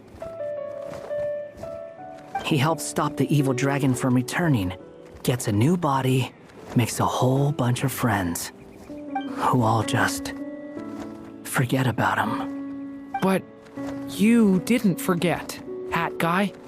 I'm just saying, choosing this path wouldn't solve the main problem. You'd still end up being forgotten. Huh.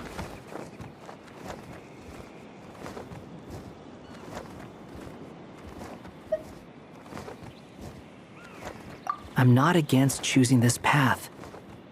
I just wonder what secrets it might be hiding. Let me think about it.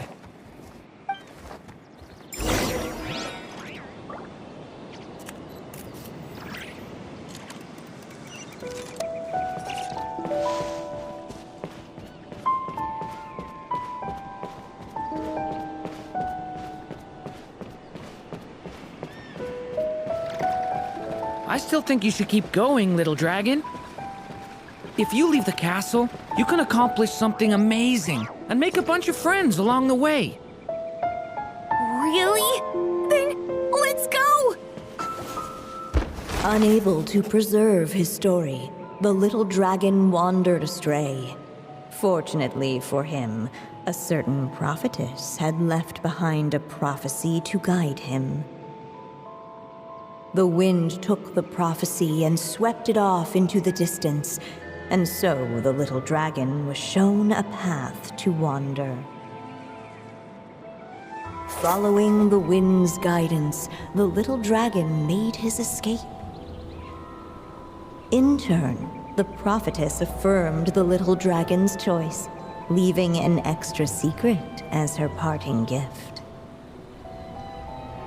Now that you've made up your mind, I shall keep my promise by explaining fate's little trick. Long, long ago, the gods of the high heavens gave the world outside the castle a magic of its own. They called it storytelling. It was a magic of almost unshakable power that governed how people met, grew close, and understood one another. Each person had a story meant for them and them alone, one whose ending was written in the heavens long ago.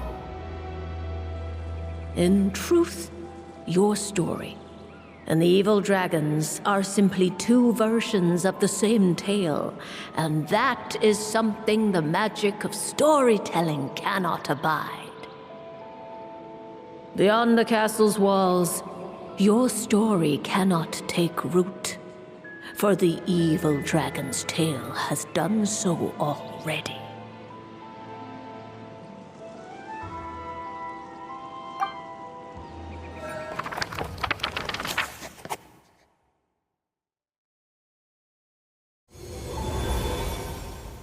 So, that was the secret?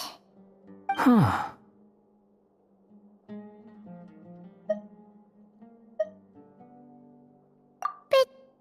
But what does that mean? You still don't get it? Simulanka Durin and Tevat Durin share a special kind of connection. Their fates are mirror images of one another. While they were in two separate worlds, there may have been some mutual influence, but their fates were independent.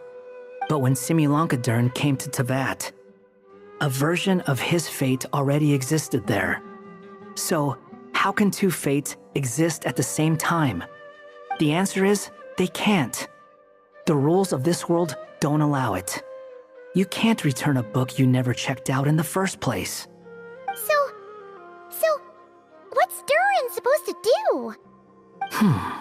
Those mages seem to have come up with quite the ingenious solution.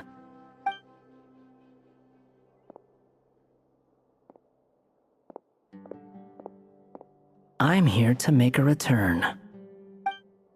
As I said, there's no record of Volume 5 of this series ever being checked out. Then just think of this as Volume 6. Based on what I know, the author was planning on publishing another volume anyway. The catalog does have a slot reserved for Volume 6. So, this is it? Sure, let's go with that. All you need to know is, I'll be the one writing this series from now on. You...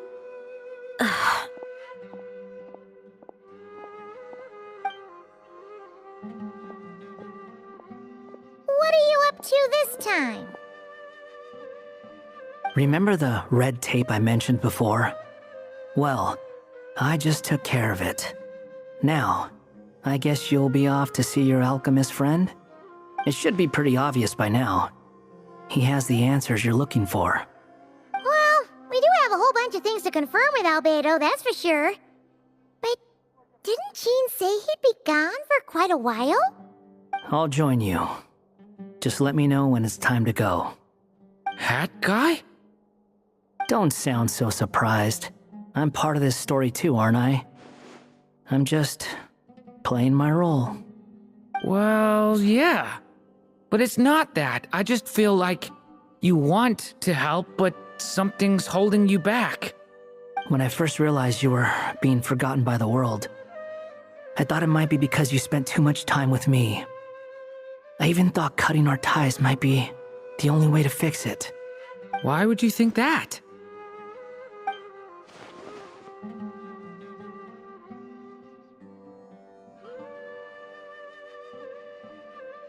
It doesn't matter now. Judging from the answer this book has given us, I was probably overthinking it. Just as well, with the ley lines rejecting him like this, the people who still remember him are his only remaining connection to this place. If that last fragile tie was broken, who can say what devastation his unbound body might unleash? And to think I'm one of the people keeping you here, instrumental in helping change your fate. Can't say I saw it coming. Well, if it's good enough for Hat Guy, it's good enough for me. After all, he is about as odd as humans get. Excuse me? With some people, even if you try asking a simple question, they'll always give you a complicated answer. And the more you ask, the more complicated it gets. Truth is, Hat Guy's just that kind of guy. Whatever. All I needed was a yes or no, so we can quit it with all the back and forth.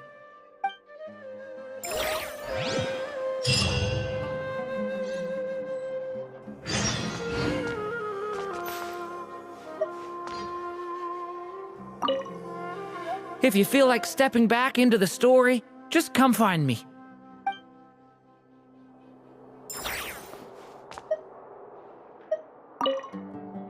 I'm sticking around for the next few days. So, when it's time to go, you know where to find me.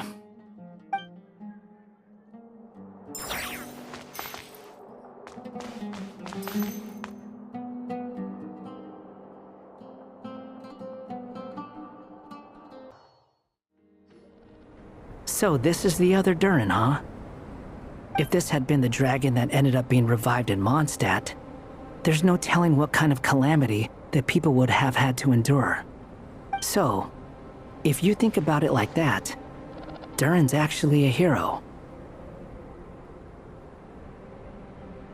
No, I'm just a little envious, that's all. Not everyone gets a chance to be a hero. Actually, most of the credit belongs to Albedo. Then again, barely anyone even remembers you at this point. So I guess there's not much left to envy. You... Oh! Ah, so you three still remember Durin. Looks like the memory loss hasn't spread to close friends. Yet. I guess that means my memory of you must still be complete as well. Albedo. You're finally here! Oh, boy, do we have a whole pile of questions for you! Oh, you're here too? I think I've pieced together some of what happened to him. But what's your take on things?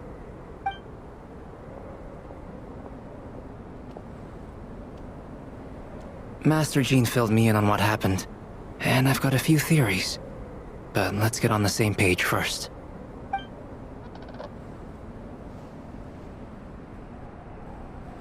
Well, physically, he's doing fine. His body is holding the abyssal power at bay. And there's nothing whatsoever to indicate any risk of collapse. So, from an alchemy point of view, there's nothing wrong with him? The issue isn't so much that the abyssal power within him has gotten out of control. It's that the connection between his will and body is fading. If he ends up losing his conscious will, his body will fall back on its biological instincts. And that's when the abyssal power within it will take over. This book mentioned a witches' gathering. It seems like quite a few of these witches got themselves involved in Durin's case. Which brings me to my theory. Bringing fairy tale Durin into this world to replace the Durin on Dragonspine means using one Durin's fate to overwrite the others. But the power of alchemy alone would not be enough to pull off such a feat. It would have required the combined use of Miss Barbeloff's astrology, my teacher's alchemy, and Aunt Alice's magic. After learning of Miss Barbeloff's prophecy, Durin and I finally came up with a way to settle the Dragonspine Durin problem for good.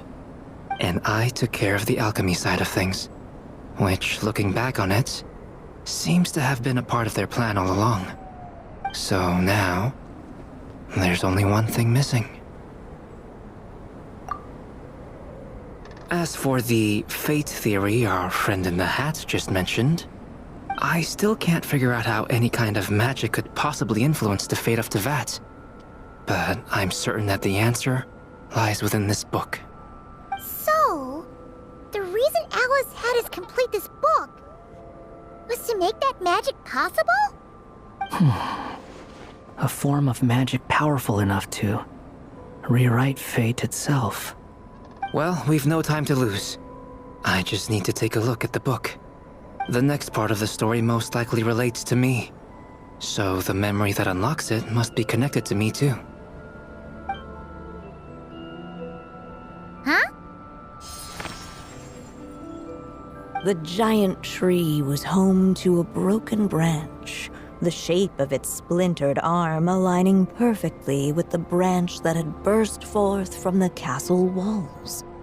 Join yourself to that broken bough, for there you may take root at last, and henceforth bask in the sun and rain of the world beyond the castle. But first, fetch the stickiest clay and let it bind the scar of the break. I see.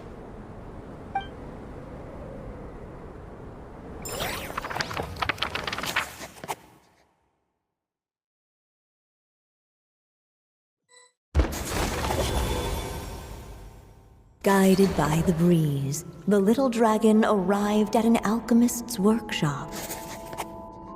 There he was greeted by a clay figure, a child molded by the Sage Witch's hands. Though gentle in appearance, he had inherited his mother's cold, sharp wisdom.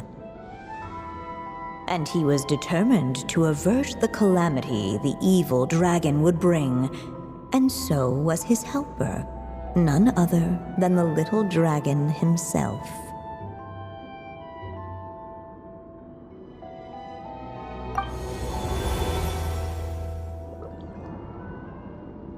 What is this place? It looks like it's modeled after an alchemist's workshop. Or rather, a cliched stereotype of one. Albedo? Hold on. Why do I look like this? Oh, yeah! We forgot to tell you.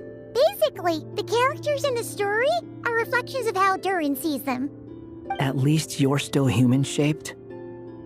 Well, since Cat Guy has taken on a different appearance too, that must mean the two of us are both characters in the story.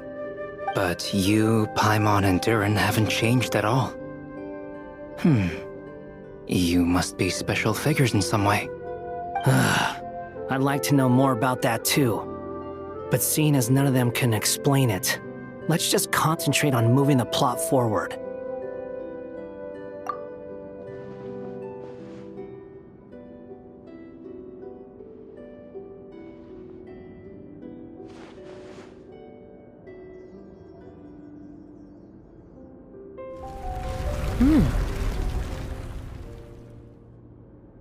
And just like that, the group stumbled upon a hidden passageway.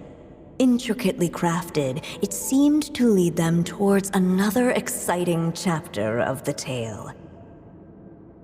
Come on! What are we waiting for? Next chapter, here we come! Ouch!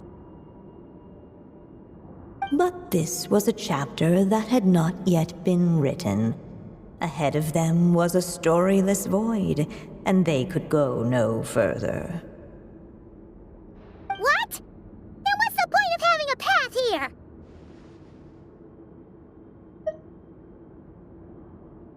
Sounds like a pretty bad habit for a writer.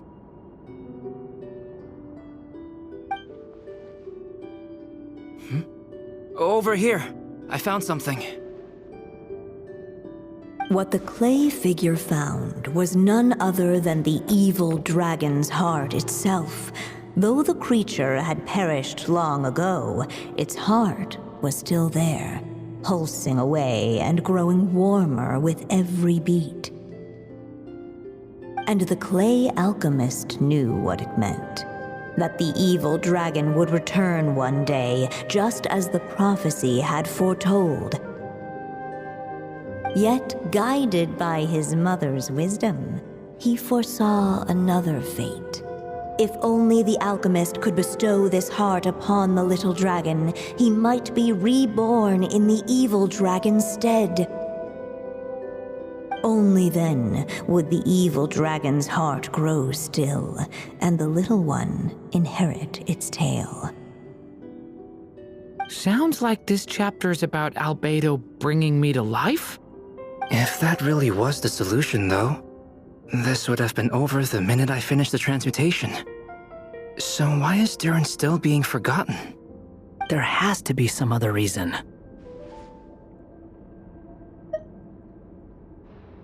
Yeah, I'd like to explore the area a bit more.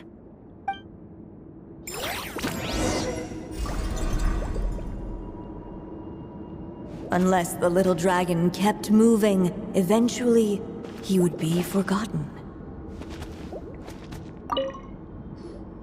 Do you think we could just destroy it? Be it the calamity headed for Mondstadt or my inability to leave behind a story of my own, doesn't it all come down to the fact that this heart never truly died? What if, here in this story, we could finally destroy it? Could Aunt Alice's magic really allow us to do what's theoretically meant to be impossible? Either way, it's an intriguing idea.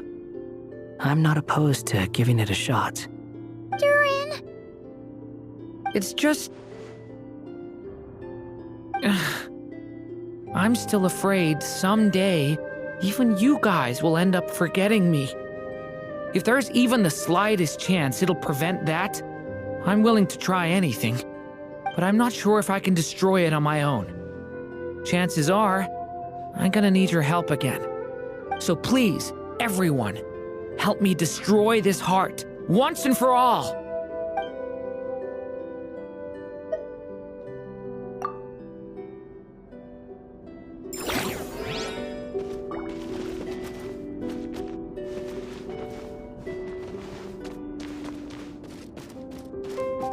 Ahead of them was a storyless void, and they could go no further.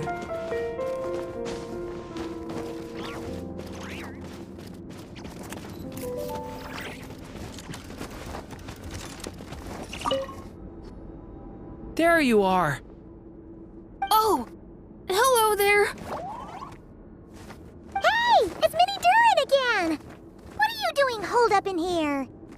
I was worried I'd scare everyone off, so I've been hiding out here all this time. You must be really nervous, huh? I guess I am a little nervous. But I'm also excited! I'm gonna get to stop the evil dragon and even become a human! It's all thanks to that clay man. He's the one who talked me into it. And once I'm a human, I'll be able to make loads of friends and do tons of important things! You'll make lots of friends, that's for sure. And go on many unforgettable adventures. I'm so glad to hear it! The only thing is, the clay man said becoming human isn't gonna be easy. So I'm feeling a little anxious too. He's right about that. Even if you manage to become a human, there will always be tougher challenges on the road ahead. Really? But even so, your friends will be there to help you. Oh? Then I'm not afraid. Funny, isn't it? After talking to you, I'm not afraid anymore either. So, are you ready now? Yep, I'm ready to become a human. What the clay figure found was none other than the evil dragon's heart itself. Though the creature had perished long ago, its heart was still there, pulsing away and growing warmer with every beat. And the clay alchemist knew what it meant. That the evil dragon would return one day, just as the prophecy had foretold. Yet, guided by his mother's wisdom, he foresaw another fate. If only the alchemist could bestow this heart upon the little dragon, he might be reborn in the evil dragon's stead. Only then would the evil dragon's heart grow still, and the little one inherit its tale. At last, the little dragon accepted the evil dragon's heart, and a new life came into being. The evil dragon's heart beat in his chest, and the little dragon's soul guided him forward. Thus did the prophecy hold true, even as fate had been rewritten, and so was the little dragon born anew.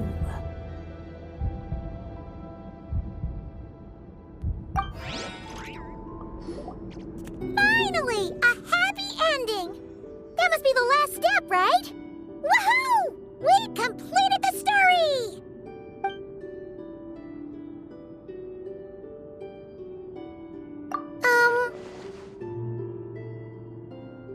Born anew, the little dragon set off once more, his story far from over. Huh? So, that wasn't the end? What comes next might be the most crucial part of all. The real last step. If fate really is as devious as they say, then I say, show us what you've got. Wow! You're all so serious all of a sudden.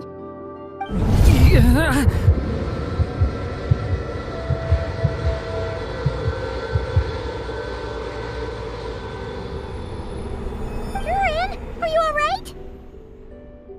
The evil dragon's heart was now one with the little dragon, yet the dark power within it still lingered.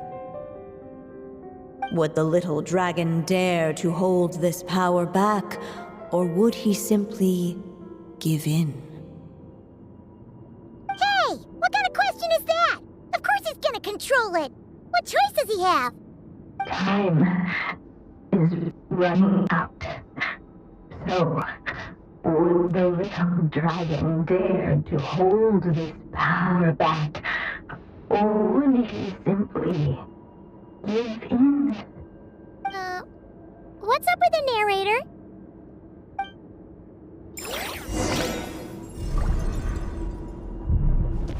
Would he dare to hold this power back? Or would he simply give in?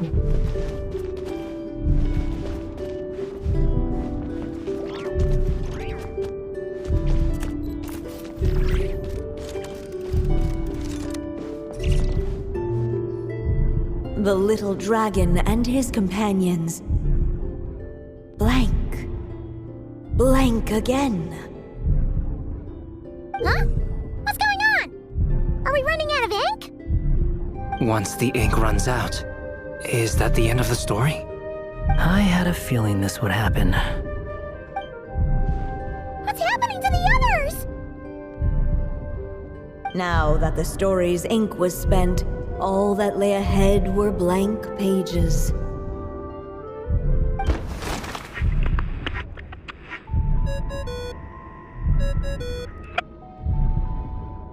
Hello, children. If you're hearing this recording, it's because you've reached a certain ending. You may have noticed that little Durin's experiences have been written into the pages of this book. Well, you should know that in the same way, its ending will also be written onto him.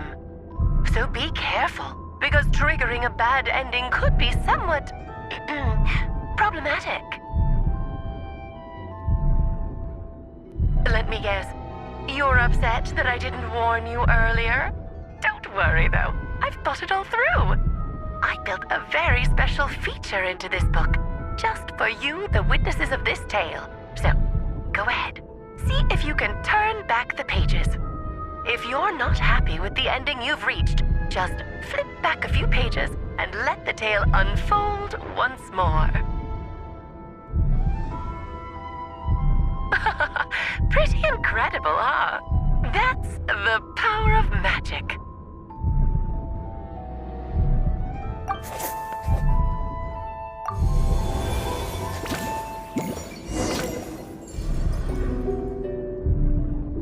Would he dare to hold this power map?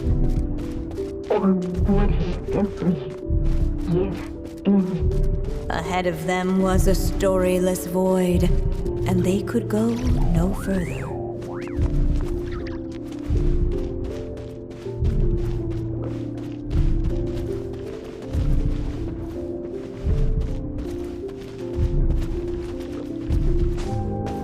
Would he dare to hold this power map? Or would he simply give in?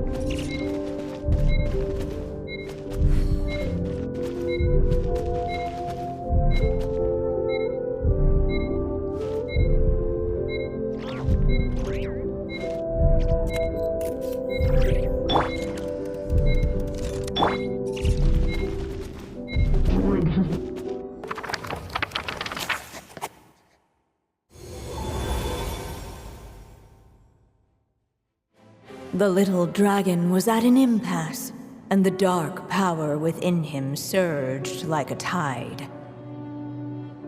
Unchecked, the darkness engulfed everything around it, including the little dragon's soul. The little dragon's story faded into nothingness, and in the world beyond the castle, only the evil dragon's tale endured. Is this me?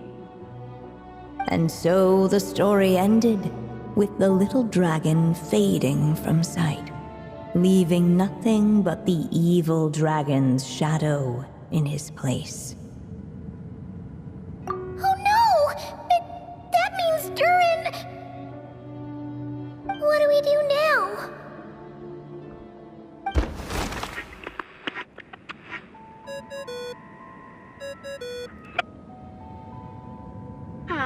Looks like you've discovered another possible ending.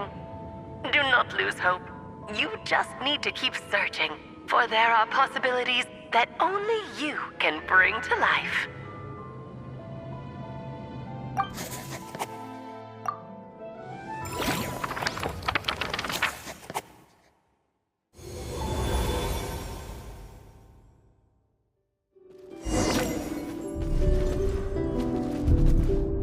Would he dare to hold this power map? Or would he simply give in?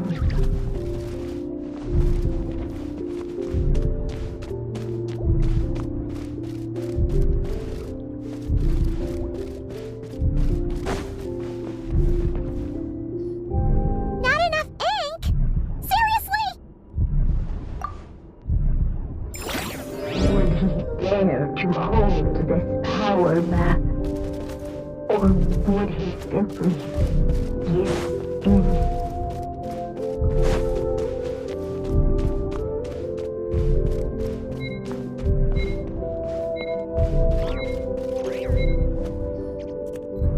Returning to the castle. I just never thought crossing over into a new world would create so much trouble. All I wanted was to make some friends. I'm starting to think I kinda miss being in Simulanka. You might look back on it with fondness, but if I were you, I wouldn't miss it. Why? Sometimes, moving on with your life comes at a cost. But that's better than going nowhere at all. You don't have to worry, Durin. No matter what problem you face, there will always be a solution. Okay. Sometimes I wish I could just go back and see it again.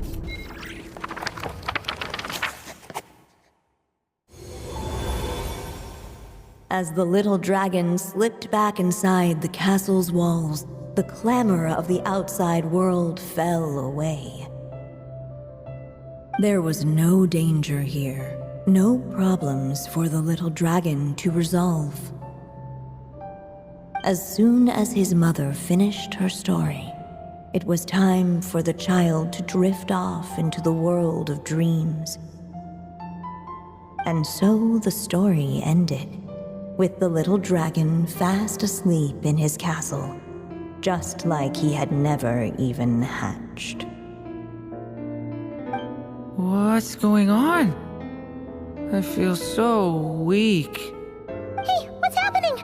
Durin, wake up!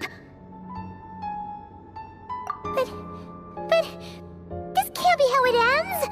Durin promised to bring back everyone's memories! There's no way he'd accept an ending like this!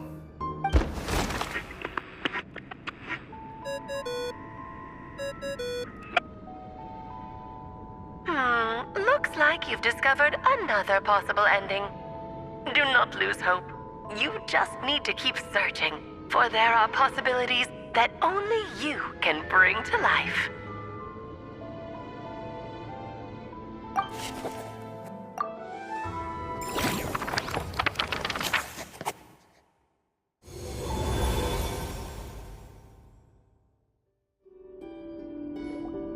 What's going on here? Why isn't the story letting Durin just suppress the abyssal power? It keeps getting stuck.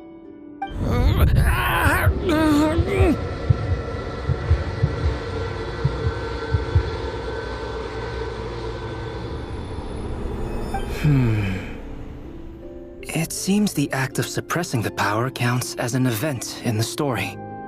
In other words, we would need ink to write it in. So, what now?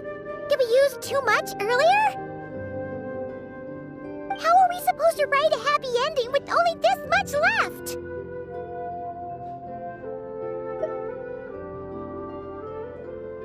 But... Well, this is Durin's story. As long as he's alive and well, why should it end? If there really is such a direct correlation between the story and his fate, I may have a potential hypothesis. Durin was, and still is in essence, a storybook character, written into being by M.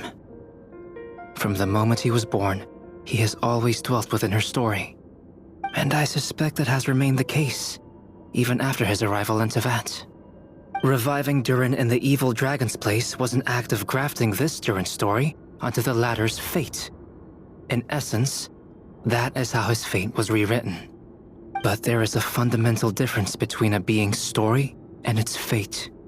As Miss Barbeloth reminded us, the fate of every living being in Tevat has been woven into the fabric of time.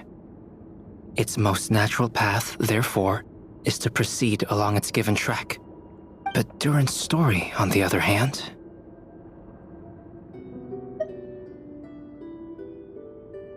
As Durin's connection to this world wore thin, not only have people started to forget him, he started to lose control of the abyssal power within.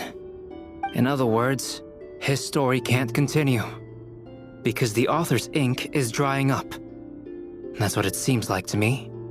It would seem the little dragon had made a group of fine friends indeed. Save it.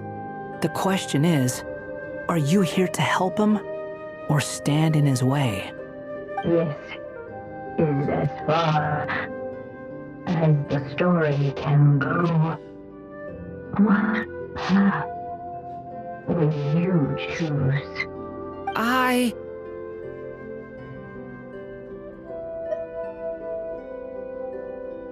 I suppose the final decision is up to me.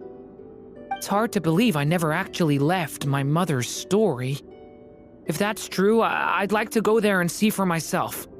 By there, I take it you mean the blank pages of the unwritten chapter ahead? But we still don't even know how Alice's magic works.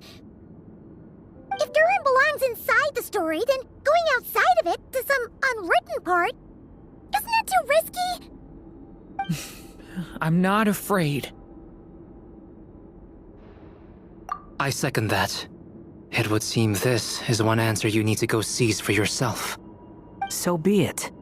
Whatever obstacles stand in your way, we'll tear them down together.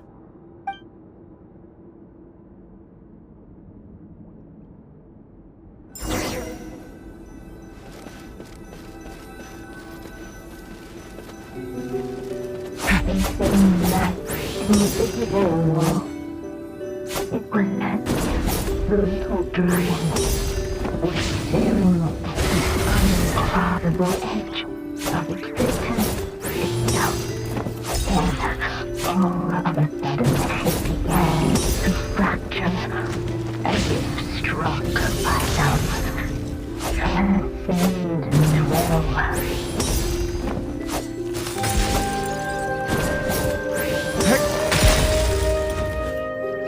Gotta keep going.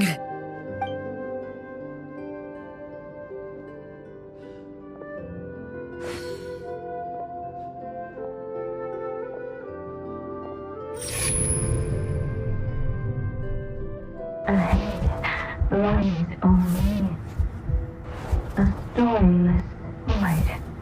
My consciousness is slipping away. Keep going, Durin. A pure soul is your essence, not an empty void. I feel so weak. Stand tall, Durin. You are not some amorphous idea. The body I made for you is flesh and bone. Am I truly alive? Yes, Durin, but you must keep going. You're as alive and real as I am.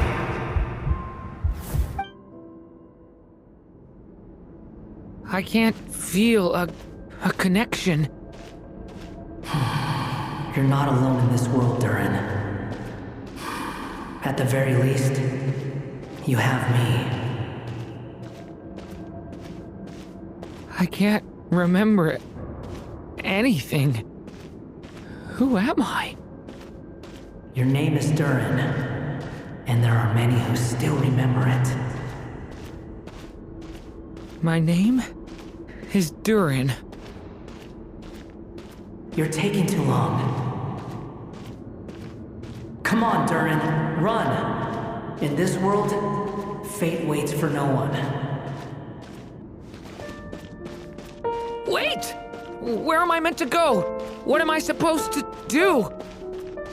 Go make your wish come true, Durin. My wish?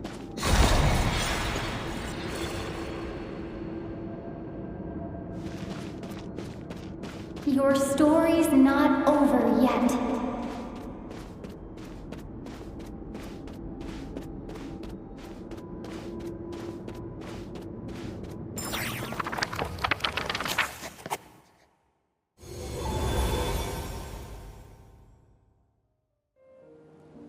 Silence, huh? Have you nothing to say about my proposal? Let me get this straight. You want to graft your story onto this unfinished thread of fate, and in doing so, not only rewrite that fate, but allow the story to live on. Quite the brilliant idea. Still, the story's survival depends entirely on whether the author keeps writing. Exactly. And the moment foretold by the prophecy is still centuries away.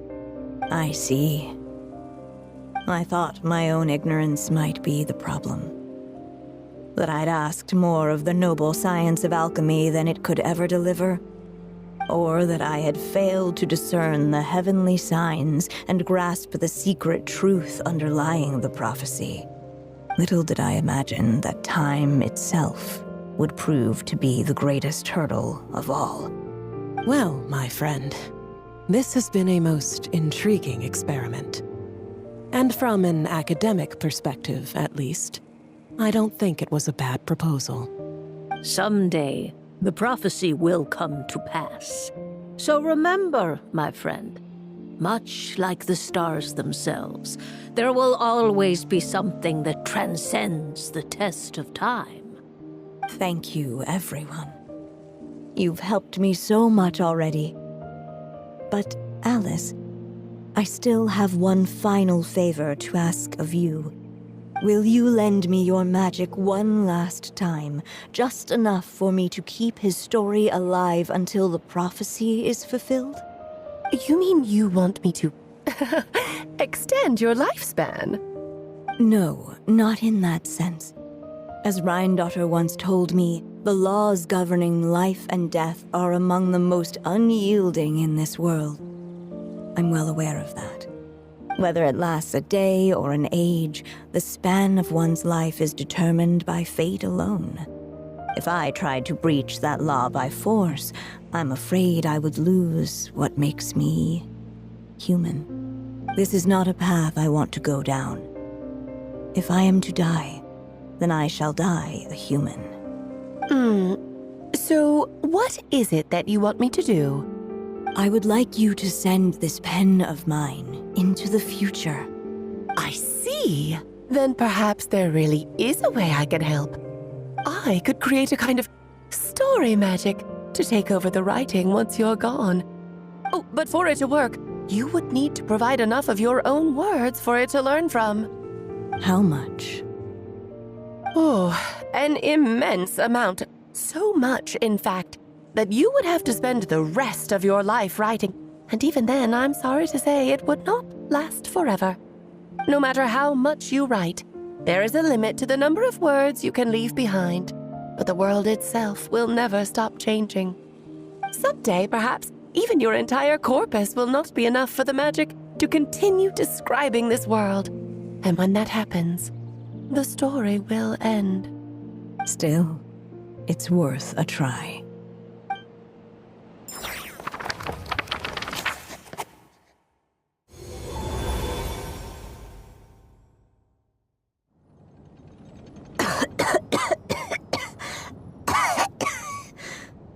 Oh, my dear Anya. Even after all this time, you're still... Look at you. You should be enjoying your old age in peace and quiet, especially now that things are finally returning to normal after that terrible calamity. Once he leaves Simulanka, things will only get more complicated. If his story is to continue, there needs to be more material for the magic to draw upon. I'll just have to skip over some of the less important details. Anya, why do you insist on sending him out of the storybook world? Why must he face his fate in Teyvat? Why not just let him remain within the story?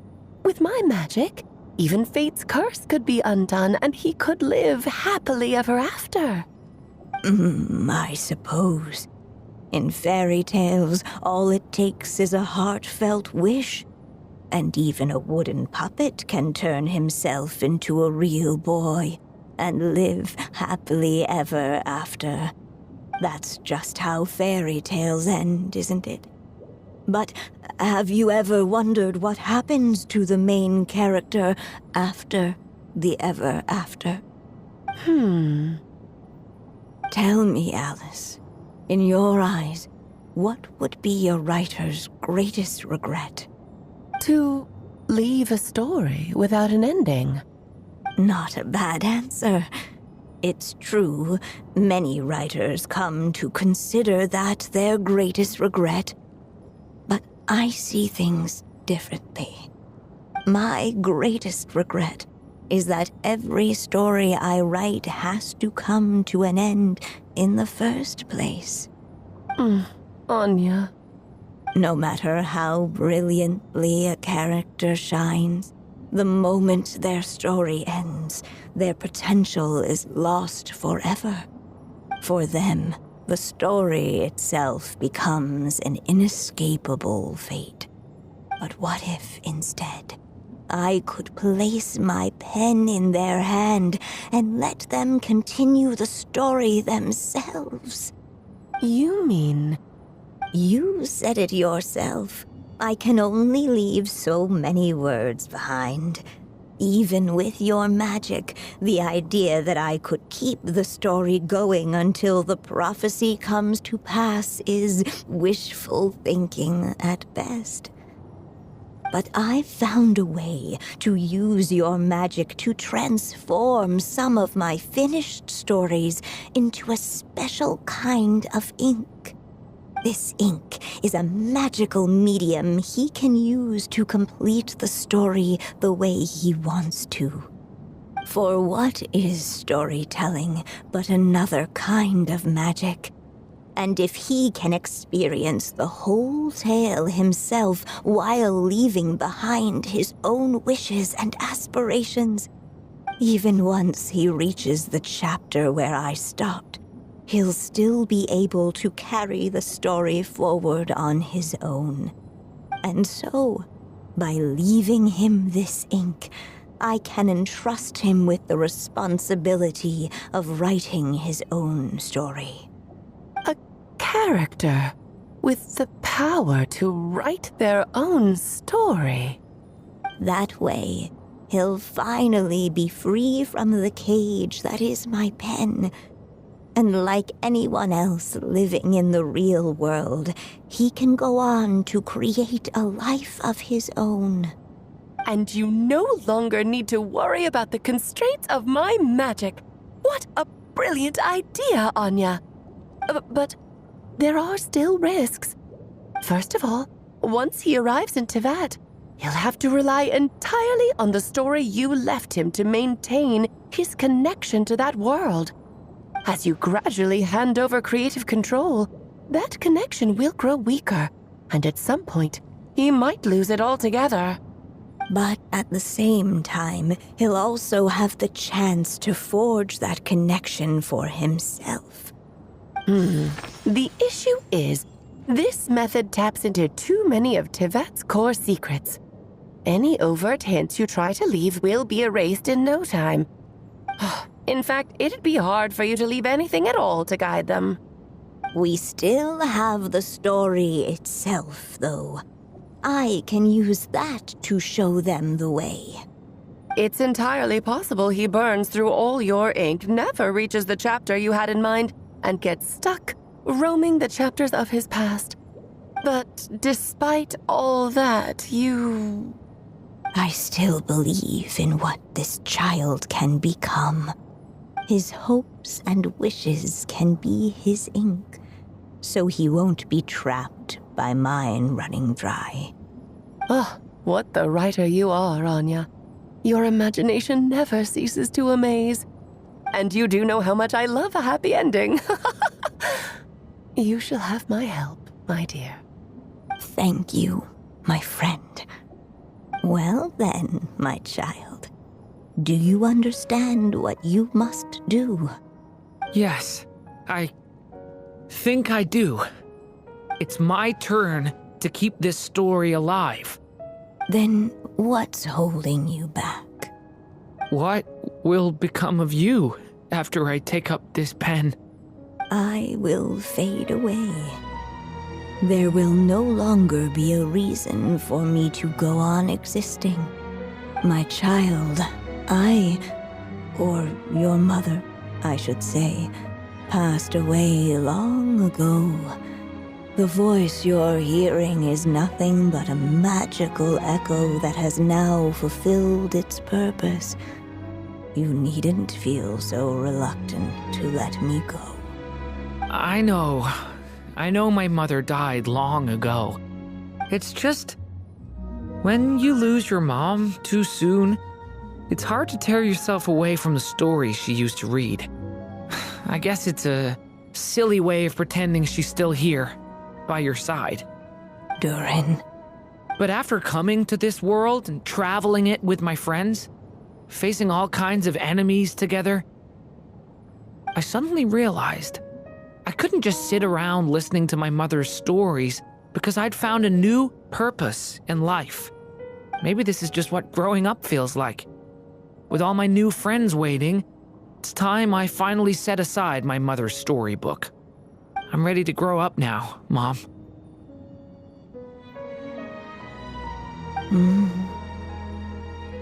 Then take this. A gift I should have given you a long time ago. You've witnessed this story from the very beginning.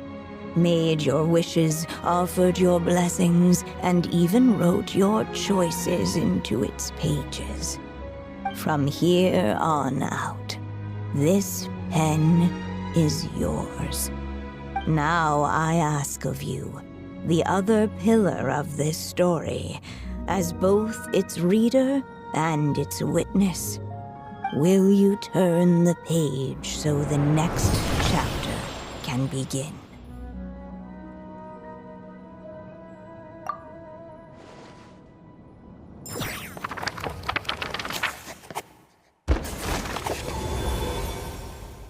Suddenly, and without warning, the powers of darkness struck. The question was, could the little dragon prevail? Alas, it was here that the story witch's tale had to end.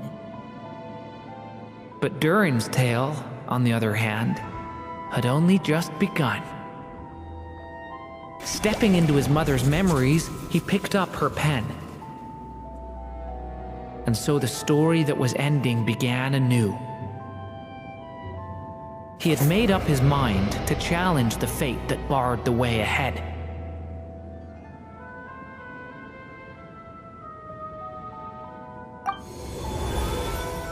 Looks like this is the final step. A chance to strike back at fate? Now that's not something that comes knocking every day.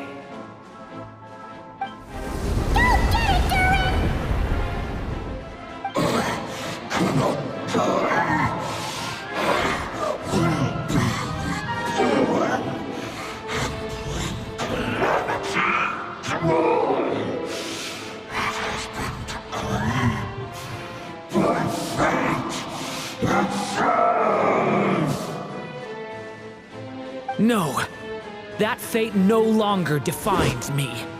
In the end, only my story shall endure.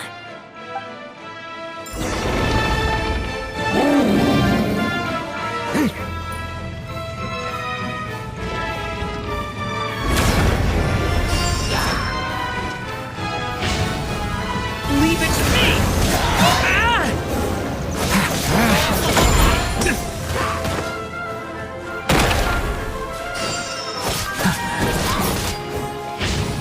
Stay back! A turning point in fate!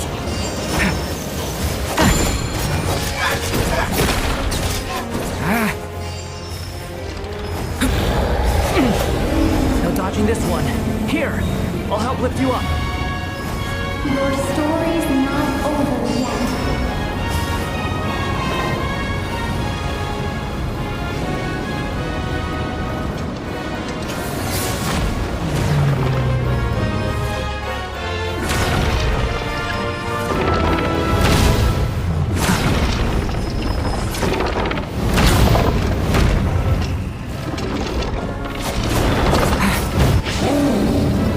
Only my story shall endure.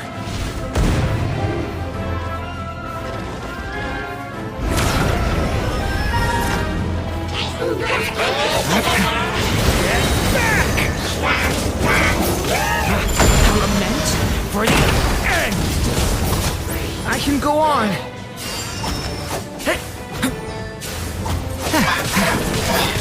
Devouring Claw!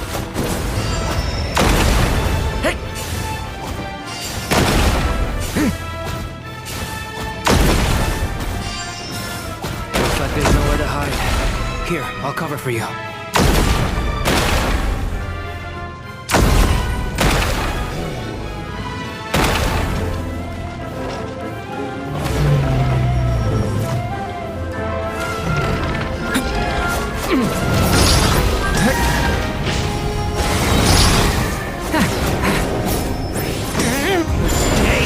Away from me! This time, the light prevails.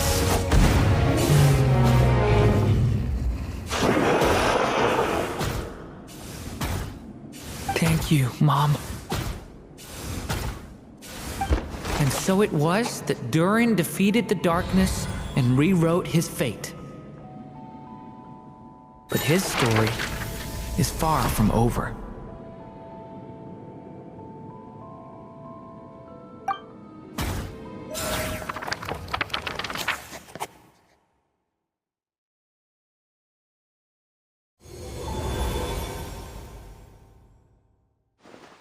Is everyone okay? We're fine, thanks. And hey, we all saw how you fought back there. That was awesome! I have to admit, I do feel like something in me has changed. I owe you all so much. Without your help, I don't know if I could have ever made it this far.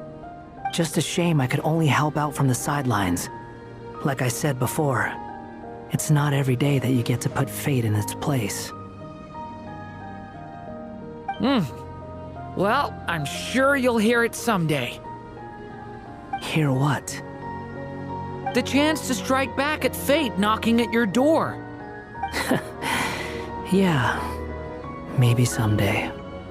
Allow me to just check one thing.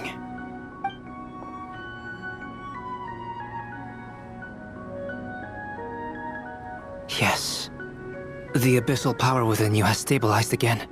And those strange symptoms you were experiencing seem to have completely disappeared. Oh, thank goodness! I wonder what it means, though. Aside from the principles of alchemy, what other law of this world governs his being? Look, it all turned out fine, so just leave it at that. Now that this one's out of danger, it's time for me to get out of here. You're leaving so soon? Don't humans usually throw a party after something like this? A party? Do I look like that kind of guy? Anyway, come find me again next time you're in trouble. That's what friends are for, right? In a way, though, he is right. This is Durin's moment to celebrate, not the time for academic discussions. Hey, I don't blame you for asking. And honestly, I'd be perfectly happy to talk about it. It's just, I wouldn't even know where to start. It's all right. I'm sure we'll get a chance at some point. After all, your story's only just begun. All right then. Traveler and Paimon, we'll part ways here. Given the extraordinary nature of the things we witnessed today, I need to make sure it's all recorded properly. Okay, see ya! So, it's party time next? Huh?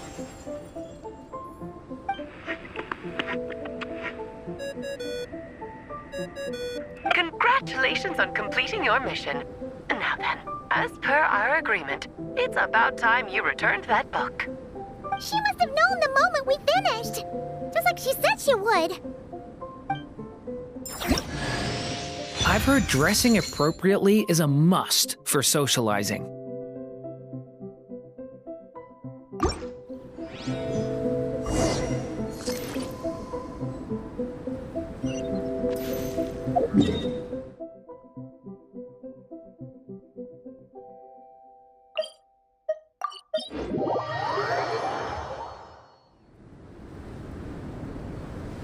my writer and witness. It's been quite the journey, hasn't it?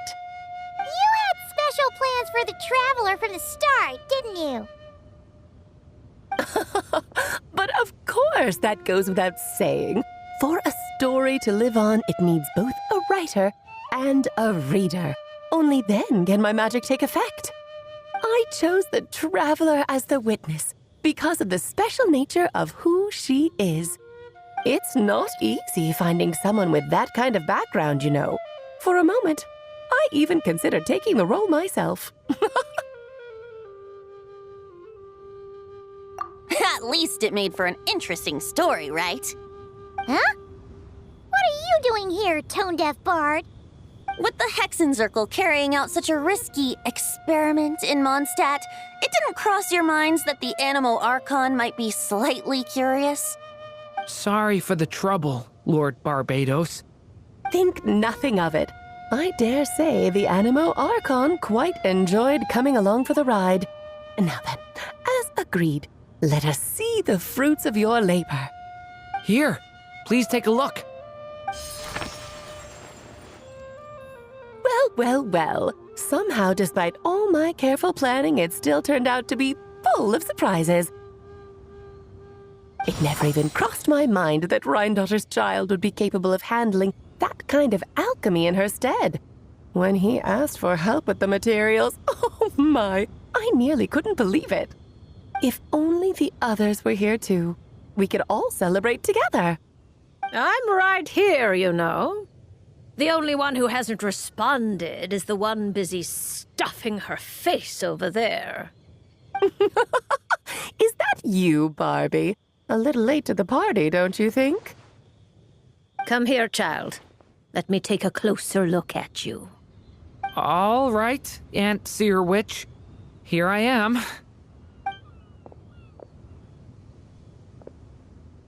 Just as I thought. This child's fate does not appear among the stars. Anya has accomplished what almost no one before her could. What does that mean? Child, all you need to know is that you're very lucky indeed. Oh.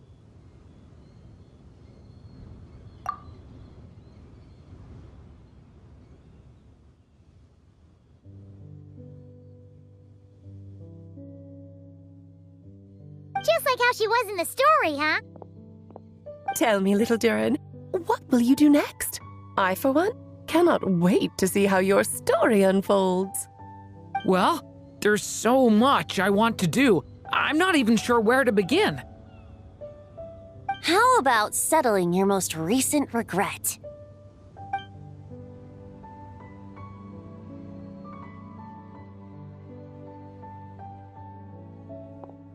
Not so fast, tone-deaf bard.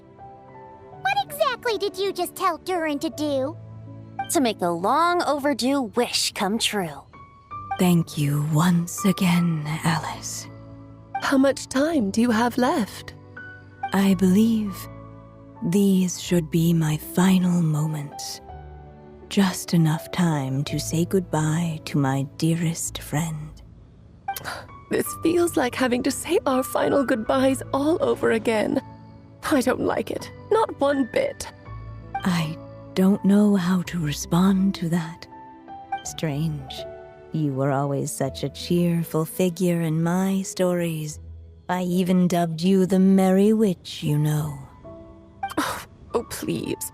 You know full well it was your stories that first taught me what true pain and sadness felt like. Oh. Aside from saying goodbye to me, shouldn't you also leave a few words for the child? Since the book will be his to continue, why don't you write him a little parting note? There's no need. His mother already did that long, long ago. All that remains is for me to convey it on her behalf.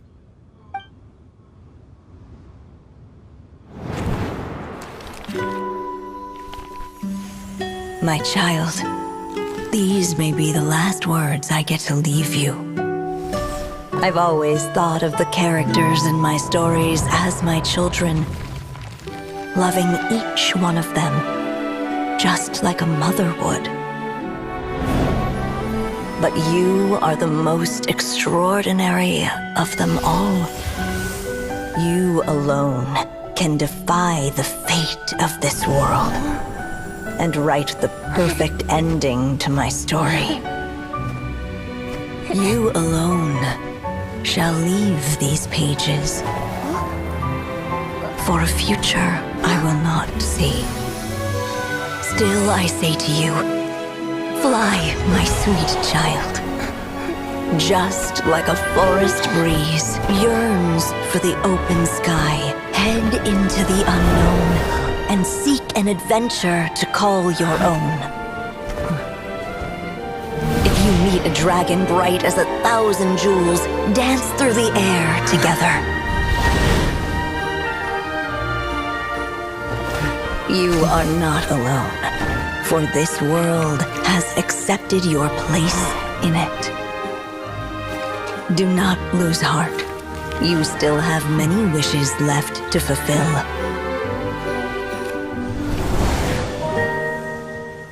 A long tale awaits you, my love. Let songs and flowers be the ink that fills its pages. Take my pen and use it to continue your story.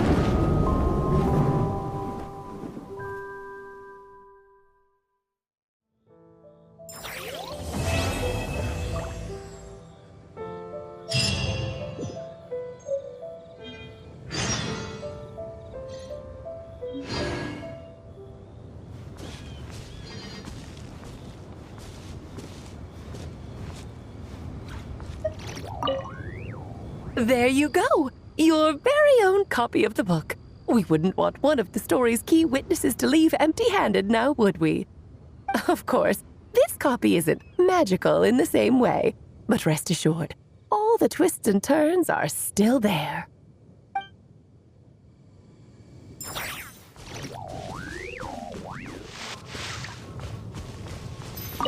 And so they flew together, Durin and Dvalin, over the skies of Mondstadt. Who'd have thought such words could ever have described a happy ending, huh?